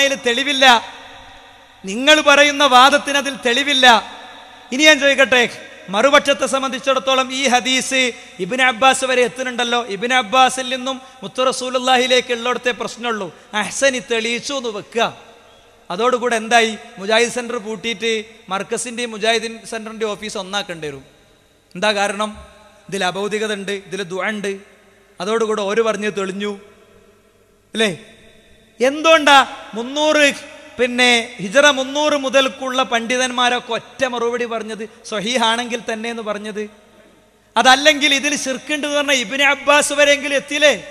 ഇബ്നു അബ്ബാസ് വരെയെങ്കിലും ഈ ശിർക്ക് എത്തിന്ന് വന്നില്ലേ? നിങ്ങൾ ആലോചിച്ച് നോക്ക്. അപ്പൊ ഇബ്നു അബ്ബാസ് ഇങ്ങനെ ആ സഹാബിമാര് താബിഈങ്ങൾ ഓരൊക്കെ ഞങ്ങൾ പറയുന്ന വാദം അംഗീകരിച്ചവരാന്ന് വന്നില്ലേ? ഇത് പണ്ഡിതന്മാരെ സംരക്ഷിക്കാൻ വേണ്ടി അല്ലേ എന്നാണ്? അല്ല, പണ്ഡിതന്മാരെ സംരക്ഷിക്കേണ്ട ബാധ്യത മുസ്ലിം ഉമ്മത്ത് എന്നുള്ള നമുക്കുണ്ട്, അതിൽ സംശയമൊന്നുമില്ല. പക്ഷെ അതല്ല ഇവിടുത്തെ വിഷയം. ഇസ്ലാമിന്റെ പല മർമ്മങ്ങൾക്കും പലതും പറ്റും. ഇങ്ങനെ പോയ കുറെ കാര്യങ്ങൾ പറഞ്ഞിട്ട് ഞാൻ അവസാനിപ്പിക്കുകയാണ്. ഇവിടെ ഒരുക്കി നിർത്തിയ CD അത് KKP അബ്ദുള്ളയുടെ കയ്യിൽ കൊടുത്തു. KKP അബ്ദുള്ള KNM-ന്റെ കൗൺസിലിൽ വിതരണം ചെയ്തു. KKP അബ്ദുള്ള അല്ലേ, നമ്മളാളല്ലേ, കോഴിക്കോടുള്ള ഒരു സുഹൃത്തിന്റെ ഒരു മുതിർന്ന ആളെ കയ്യിൽ ഇത് കൊടുത്തു. അയാൾ വാങ്ങിയിട്ട് ഇതാ എല്ലാവരും പിടിച്ചോളി. പിന്നെ വീട്ടിൽ പോയി ഇട്ടോക്കുമ്പോൾ അത് മടവൂരികളൊക്കെ CD എന്ന് മനസ്സിലാണ്. അതിലുള്ളത് എന്താ? നാഗൂരിൽ പോയാൽ രോഗം മാറും. ഇതൊക്കെ രസലായി പറയുന്നു, നിൽക്കുന്നു പ്രസംഗം. പടച്ചോനെ എവിടുക്കാതിനെ കൊണ്ടോണ്? എന്താ അറിയോ, അമാനി മൗലവി ഇസ്ലാമിക ജീവിതത്തിൽ എഴുതിയൊരു കാര്യം പറയണത്. അവിടെ ചെല്ലുമ്പോൾ പിശാചു മാറിക്കൊടുക്കും, അപ്പം രോഗം മാറും. ഇബ്നു മസ്ഊദിൻ്റെ വീട്ടിലുണ്ടായ സംഭവമാണ് തെളിവായിട്ട് ഉദ്ധരിക്കണത്. എന്താ? ഭാര്യൻ്റെ അടുത്ത് കയ്യിലൊരു ചരട്, എന്താടി ഇത് നോയിച്ച്, അത് അവിടുന്ന് ജൂതൻ എഴുതി തന്നതാ. എൻ്റെ കണ്ണിന്ന് ഇങ്ങനെ വെള്ളം വരല്ലേ, കണ്ണിങ്ങനെ ഇളകുക, ഇത് കെട്ടിയതോടുകൂടെ മാറുന്നുണ്ട്. പൊട്ടിച്ചെറിയത് ആയത്തുൽ കുർസി ഓത്, അല്ലെങ്കിൽ എന്നെ ദിക്ർ ചൊല്ലുന്ന് പഠിപ്പിച്ചെടുത്തു. ഈ സംഭവം മിസ്കോട്ട് ചെയ്ത് സ്വാഭാവികമായിട്ടും ഞാൻ നേരത്തെ പറഞ്ഞ സ്വകാര്യ സംഭാഷണം ഇവിടെ നടക്കുന്നുണ്ട്, 10 കൊല്ലത്തെ സംസാരം ഇവിടെ നടക്കുന്നുണ്ട് അല്ലേ. സ്വാഭാവികമായും കാര്യങ്ങൾ തുറന്നടിച്ചു പോകുന്ന രീതി അദ്ദേഹത്തിൻ്റെ സംഭാഷണത്തിനുണ്ട്. ഞാൻ ഓവർ ഫ്രീഡ് എടുത്ത് പറയാണ്. തെളിവുകളും കാര്യങ്ങളൊക്കെ വിഷയങ്ങളൊക്കെ ആഴത്തിൽ പഠിച്ച് പലപ്പോഴും ജനങ്ങൾ ആദ്യമായി കേൾക്കുന്ന പല വിഷയങ്ങളും അല്ലേ, പലപ്പോഴും പല സുന്നത്തുകളും സമൂഹത്തെ പഠിപ്പിക്കേണ്ട, സമൂഹത്തിന് അറിയേണ്ട പല കാര്യങ്ങളും തുറന്നു പറഞ്ഞ അനുഭവം അദ്ദേഹത്തിൻ്റെ മുന്നിലുണ്ട്. എന്നാൽ സക്കരിയ എങ്ങനെ കുറേ പുതിയത് പറയുന്ന ഒരാളാണെന്ന് നാട്ടിൽ മൊത്തം പ്രചാരണമുണ്ട്. അപ്പോൾ ദീക്കും എല്ലാം കൂട്ടിക്കൊടുത്തു. അതോടുകൂടെ അതങ്ങോട്ട് വഷളായി അല്ലേ. KKP അബ്ദുള്ളക്ക് ഓരോ പണ്ഡിതന്റെ മുന്നിൽ എത്തിപ്പെടാൻ സൗകര്യം ചെയ്തു കൊടുത്തു. ഓരോ പണ്ഡിതനെയും തെറ്റിദ്ധരിപ്പിച്ചു. എന്നിട്ട് AP പിന്നെ മുജാഹിദ് സെന്റർ ചെല്ലുമ്പോൾ കുറേ കത്തുണ്ടെന്ന് വെച്ചാണ്. എന്താ? സക്കരിയ ഇവിടെ പ്രസംഗിച്ചു, ഇവിടെ പ്രശ്നം. ഹാരിസ് അവിടെ പ്രസംഗിച്ചു, അവിടെ പ്രശ്നം. മൊത്തം കത്താണേ. ഒക്കെ ഒരു കേന്ദ്രത്തിൽ നിന്ന് വിളിച്ചു പറഞ്ഞ് എഴുതിച്ച കത്താ. നേരത്തെ ഫയലും തുറന്നു വെച്ചു. അവസാനം കായംകുളത്ത് നിന്ന് ടെലിഫോൺ കോള്. ഇവിടെ സക്കരിയസ്വലായി വന്നിരുന്നു, ജെന്നിനോട് പ്രാർത്ഥിക്കണം എന്ന് പറഞ്ഞിരുന്നു. ഇനിയിപ്പോൾ എന്താ ചെയ്യുക? ബഹുമാനനായ AP അദ്ദേഹം ഒറ്റയടിക്ക് പറഞ്ഞു പോയി, എന്തറിയോ, എന്താ ചെയ്യുക, ഓൻ പറഞ്ഞാൽ കേൾക്കണില്ല, ഇനി ഓനങ്ങൾ വിളിക്കണ്ട, ഓനെ മുടക്കിയാൽ ഭയങ്കര ഓൻ്റെ പവർ കൂടല്ലേ എന്ന് വരെ പറയുന്നിടത്ത് ചെല്ലിനോടത്ത് കത്ത്. അവിടെ അപ്പുറത്ത് വന്നിട്ട് സ്വകാര്യം അല്ലേ, അപ്പുറത്ത് വന്നിട്ട് ഇങ്ങനെ പോകുന്നുണ്ട്, അങ്ങനെ പോകുന്നുണ്ട്. സ്വാഭാവികമായും അവരുടെയൊക്കെ പഠന കാലയളവുകളിൽ അവർ സ്വീകരിച്ചതും പഠിച്ചതുമായ സമീപിച്ചതുമായ കാര്യങ്ങളുടെ ഒരു രീതി ഒക്കെ കൂടെ വെച്ചിട്ട് എന്ത് ചെയ്തു? KKP അബ്ദുള്ളക്ക് സൗകര്യമായി. പക്ഷേ KKP അബ്ദുള്ള ചാരനാണ് എന്ന് മുജാഹിദ് പ്രസ്ഥാനം തിരിച്ചറിഞ്ഞു. 28/10/2012 നിലമ്പൂരിൽ വെച്ച് ജംഇയ്യത്തുൽ ഉലമ, എല്ലാ തീരുമാനം പറയുമ്പോൾ ജംഇയ്യത്തുൽ ഉലമന്റെ തീരുമാനം അറിയുന്നുണ്ടല്ലോ, എന്നിട്ടെന്തേ KKP അബ്ദുള്ളന്റെ കാര്യത്തിൽ അതില്ലാത്തത്? ജംഇയ്യത്തുൽ ഉലമ പ്രഖ്യാപിച്ചു ഇയാൾ ചാരനാണ് എന്ന് ജംഇയ്യത്തുൽ ഉലമ പ്രഖ്യാപിച്ച വ്യക്തിക്ക് KNM ഇലക്ഷനിൽ മെമ്പർഷിപ്പ് കൊടുക്കണോ വേണ്ടയോ എന്ന് സംശയം. എന്തുകൊണ്ട് സംശയം? അതാ ചോദ്യം. എന്നിട്ട് ഔദ്യോഗികമായി ഇപ്പൊ പ്രായോഗികമായി ഐക്യം നടപ്പിലാക്കുക, അടൂർ വിഭാഗത്തോടുള്ള ഐക്യം. ഞങ്ങളിത് നേരത്തെ പറഞ്ഞതാ. ഇത് കുഞ്ഞാലിക്കുട്ടി സാഹിബിന്റെ മധ്യസ്ഥതയിൽ വന്ന ഐക്യ ചർച്ച പൊളിഞ്ഞപ്പോ ആ ഐക്യ ചർച്ച പ്രായോഗികമായി നടപ്പിലാക്കാൻ ഉണ്ടാക്കിയതെന്നാ. ഇവിടുന്ന് കുറച്ചു ദൂരെ ഉണ്ണിയലിങ്ങൾക്കുള്ളൂ. ഉണ്ണിയലിൽ ഖത്തീബിനെ പുറത്താക്കി. നെതുവത്തിന്റെ നേതൃത്വം വരുന്നുവെങ്കിൽ പറയണം. മണ്ഡലം സെക്രട്ടറി കൂടാരറിയോ? ബഹുമാനനായ അവിടുത്തെ നമ്മുടെ ഒരു സുഹൃത്ത്, അദ്ദേഹമാണ് മടവൂർ വിഭാഗത്തിന് വേണ്ടി ശക്തമായി വാദിക്കുന്ന ആളാ. മൂപ്പര ഖത്തീബിന്റെ എല്ലാ കുഴപ്പവും പറഞ്ഞു. ഒരു കുഴപ്പം എന്താ അറിയോ? ഖത്തീബ് ഹദീസ് ഉദ്ധരിച്ചു. എന്താ ഹദീസ്? ഇനി കുറച്ച് പണി നമുക്ക് എടുക്കാണ്ട്, നോക്ക് നമ്മള്. എന്താ ഹദീസ്? 3 ജുമഅക്ക് പങ്കെടുക്കാത്ത ആളുടെ ഹൃദയത്തിൽ റബ്ബ് സീല് വെക്കും. അതുകൊണ്ട് മലക്കുകൾ പിന്നെ എന്ത് ചെയ്യുന്ന വെച്ചാൽ വയലു തുടങ്ങിയ വന്നിരിക്കും. നമ്മള് ജുമഅ കിട്ടാത്ത അവസ്ഥ ഉണ്ടാക്കരുത് എന്ന് കൊടുത്തത് കണ്ടോ? മുർത്തദ്ദാവും നാം പറഞ്ഞ്, മുർത്തദ്ദാവും ഞാൻ പറഞ്ഞിട്ടില്ല. മുർത്തദ്ദാവും നാം പറഞ്ഞ്. നിങ്ങൾ എത്ര ആളെ മുർത്തത്? ആരൊക്കെ മുർത്തത് അല്ലേ? എന്താ പോ എൻ്റെ വാദം? ഞാൻ വായിച്ചിട്ട് എവിടെയും കണ്ടിട്ടില്ല. മൂപ്പരെന്താ വായിച്ചേ? 17 ഹദീസിന്റെ കിതാബുകളുണ്ട്. പ്രസ്തുത ഹദീസ് 17 ഹദീസിന്റെ കിതാബിലുണ്ട്. ഞാൻ ഉദ്ധരിച്ച ഹദീസ്, ഞാൻ ഉദ്ധരിച്ചതിലേറെ ഗൗരവതരമായ പ്രയോഗം അതിലുണ്ട്. നിഫാഖിന്റെ അടയാളങ്ങൾ വരെയുണ്ടെന്ന് ഹദീസിലുണ്ട്. എന്നിട്ട് ഇതൊക്കെ ആരാ പറയണേ? KNM-ന്റെ മീറ്റിങ്ങിൽ കയറിയിട്ടേ തൗഹീദിന് വേണ്ടി ഒന്നിച്ച് വർക്ക് ചെയ്ത ആളുകൾ. ഇന്നലെ ഇവിടെ വായിച്ചല്ലോ ബഹുമാനായ ശിഹാബ് എടക്കര TP-യെ കുറിച്ച് വർത്തമാനത്തിൽ എഴുതിയ കാര്യങ്ങൾ. അങ്ങനെ പറഞ്ഞ ആളുകളെ കൂട്ടി നിർത്തിയിട്ട് ആളെ പിടിച്ച് പുറത്താക്കുക. ഇതൊന്നേ അദ്രൈമാമാശ തീരുമാനമല്ല. ഞങ്ങൾക്കറിയാം അദ്രൈമാമാശ ഞങ്ങളൊന്നും പറയില്ല. അതൊക്കെ മേലെന്ന് പാലക്കാട്ടൊന്നും കോഴിക്കോട്ടൊന്നും വന്ന തീരുമാനമാണ്. ഞങ്ങൾ വിശദീകരിച്ചോളാം. ഞങ്ങൾക്കറിയാം 10 കൊല്ലം അടൂർ വിഭാഗവുമായി ഉണ്ടായിരുന്ന ചർച്ചകളിൽ തോറ്റിരിക്കുന്നു എന്ന് പ്രഖ്യാപിച്ച് നിങ്ങൾ പോയിട്ടുണ്ടെങ്കിൽ അവരുടെ ഹദീസ് നിഷേധം തെളിയിക്കാൻ ഞങ്ങൾക്ക് പറ്റും. മുജീബുർ റഹ്മാൻ കിനാലൂർ എഴുതുക, മീറ്റിംഗിൽ ഖതീബിനെതിരെയും സലഫി പ്രവർത്തകർക്കെതിരെയും ഉറഞ്ഞുതുള്ളിയ മടവൂർ വിഭാഗത്തിന്റെ പ്രതിനിധികൾ പാലക്കാട് സമ്മേളനം വരെ ISMന്റെ പ്രസിഡന്റായി കൊണ്ടു നടന്ന മുജീബ് റഹ്മാൻ കിനാലൂർ എഴുതാണെന്തറിയോ? നവോത്ഥാന നായകന്മാർ പലരും മുമ്പും കൊല ചെയ്യപ്പെട്ടിട്ടുണ്ട്. ആ കണ്ണിയിൽപ്പെട്ട ആളാണ് ചേകന്നൂർ മൗലവി. ഇപ്പൊ ഞാൻ എന്താ പറയണ്ടേ? KM മൗലവി റഹിമഹുല്ലാ, പിന്നെ അതേപോലെ തന്നെ MCC റഹിമഹുമുല്ലാ, ഉമർ മൗലവി റഹിമഹുമുല്ലാ, ഇങ്ങനെ പോന്നിട്ട് ചേകന്നൂർ മൗലവി പറയണോ? യൂട്യൂബിനെ കുറിച്ച് പറഞ്ഞോലോ ഖുതുബയിലെ. കൗമിന് വല്ല വിവരം അറിയോ? നിങ്ങളെ കുട്ടികളെ രാത്രിയായ അയിമ്മയാണ് പരിപാടി, വ്യഭിചരിക്കാൻ പുറത്തു പോണ്ട, വല്ല കഥ അറിയോ? എന്നിട്ട് അതിനെപ്പറ്റി പറഞ്ഞു, അതിനെപ്പറ്റി ഇംഗ്ലീഷ് വാക്ക് പറഞ്ഞു. പുറത്താക്കണമെങ്കിൽ കൂട്ടുകാരൻ പുറത്താക്കിയ പോരെ. രാത്രി ഉറക്കി വെച്ച് രാവിലെ 6 മണിക്ക് വീട്ടിലെത്തണേ. അപ്പോൾ അവിടെ കിടന്നുറങ്ങുക. അപ്പോൾ ഒരു ഫോണ് ആൾ വരുന്ന ഞാൻ പറയണില്ല, ഒന്ന് കാണണം. ഞാൻ ചോദിച്ചു, ഞാനിങ്ങനെ ഉറങ്ങാനുള്ള വാപ്പ വെച്ചപ്പോൾ 4-5 ദിവസമായി ഉറങ്ങിയിട്ട്. ഖുർആൻ വിജ്ഞാന പരീക്ഷൻ്റെ ഭയങ്കര തിരക്കാണ് സെൻട്രലിൽ. അപ്പോൾ അതിൻ്റെ പിന്നെ പണികളിലാണ് ഫുള്ള്.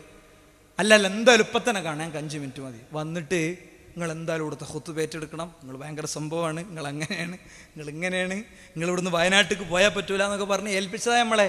അല്ല എന്തായാലും വേണം, ഞങ്ങൾ മിനിറ്റ്സിൽ നാളെ എഴുതാൻ പോവുകയാണ്, നിങ്ങളൊന്നും പറയരുത്. ഞാൻ പറഞ്ഞ മാസത്തിൽ ഒരു തവണ വരാം. അവരില്ല 2 തവണ വരാം. എല്ലാ ആഴ്ചയും നിങ്ങൾ തന്നെ വരണം അല്ലേ? ഇങ്ങനെ പിടിച്ചോണ്ടിട്ട് എന്നെ പുറത്താക്കിയിരിക്കുന്നു എന്ന് പറയാനുള്ള ഒരു ത്രാണിയെങ്കിലും കാണിക്കണ്ടേ? വേണ്ടേ? ഇവിടുന്ന് ഷെരീഫിനെ പിടിച്ച് പുറത്താക്കിയാലോ? എന്താ കാരണം പറയുള്ളത്? എന്ത് ഇവിടുന്ന് പുറത്താക്കണേ? MSMന്റെയും ISMന്റെയും മേലെ മുതൽ താഴെ വരെ പുറത്താക്കിയിട്ട് അതിൻ്റെ കാരണം പറഞ്ഞിട്ടില്ല. പിന്നെ എന്നോട് കാരണം പറയണ്ടല്ലോ, അതല്ലേ മാതൃക. ഞാൻ അറിയണ എങ്ങനെ അറിയോ? പലതും കേട്ടു. ISMന്റെ പ്രസിഡന്റിനെ MSMന്റെ ജനറൽ സെക്രട്ടറിനെ പുറത്താക്കിയെന്ന് ആദ്യം കേട്ടു, എക്സിക്യൂട്ടീവ് കഴിഞ്ഞപ്പോൾ. പിന്നെ കേട്ടു അതിങ്ങനെ മൊത്തം ജില്ലാ ഘടകങ്ങളെയാണ് ഔട്ട് ചെയ്തത്. ഞാനിത് അറിയണത് എങ്ങനെ നിങ്ങൾ 6:30 മണിക്ക് ഫോണിലൊരു മിസ്ഡ് കോള്. രവീന്ദ്രൻ മാഷ അവിടുന്ന് പയ്യോളിയിൽ നിന്ന് തിരിച്ചു വിളിച്ചു. എന്താ മാഷ എന്ന് വെച്ചാൽ, എന്താ മാഷ നിങ്ങളൊക്കെ പുറത്താക്കിയല്ലോ. എന്താ മാഷ പുറത്താക്കിയത്? ഏത് നെതുവത്തിൻ്റെ വിദ്യാർത്ഥി ഘടകത്തിൻ്റെ ജനറൽ സെക്രട്ടറിക്ക് മൂപ്പര സ്കൂളിലെ ഹെഡ്മാസ്റ്റർ വായിച്ചു തരാ. അങ്ങനെ ഡോക്ടർ K മുഹമ്മദ് ഷഹീറും താജുദ്ദീൻ സ്വലായും അടങ്ങുന്ന കമ്മിറ്റിയാണ് പുറത്താക്കിയത്. ഇതാണ് നമ്മളെ പുറത്താക്കലിൻ്റെ രീതി. അള്ളാഹു അനുഗ്രഹിക്കുമാറാകട്ടെ, അവൻ്റെ പരിശുദ്ധ സ്വർഗ്ഗത്തെ പ്രദാനം ചെയ്യുമാറാകട്ടെ. അമീൻ അമീൻ ബിറഹ്മതിക യാ അർഹമർ റഹീമീൻ. അൽഹംദുലില്ലാഹി റബ്ബിൽ ആലമീൻ. വസല്ലല്ലാഹു അലൈഹി വസല്ലം.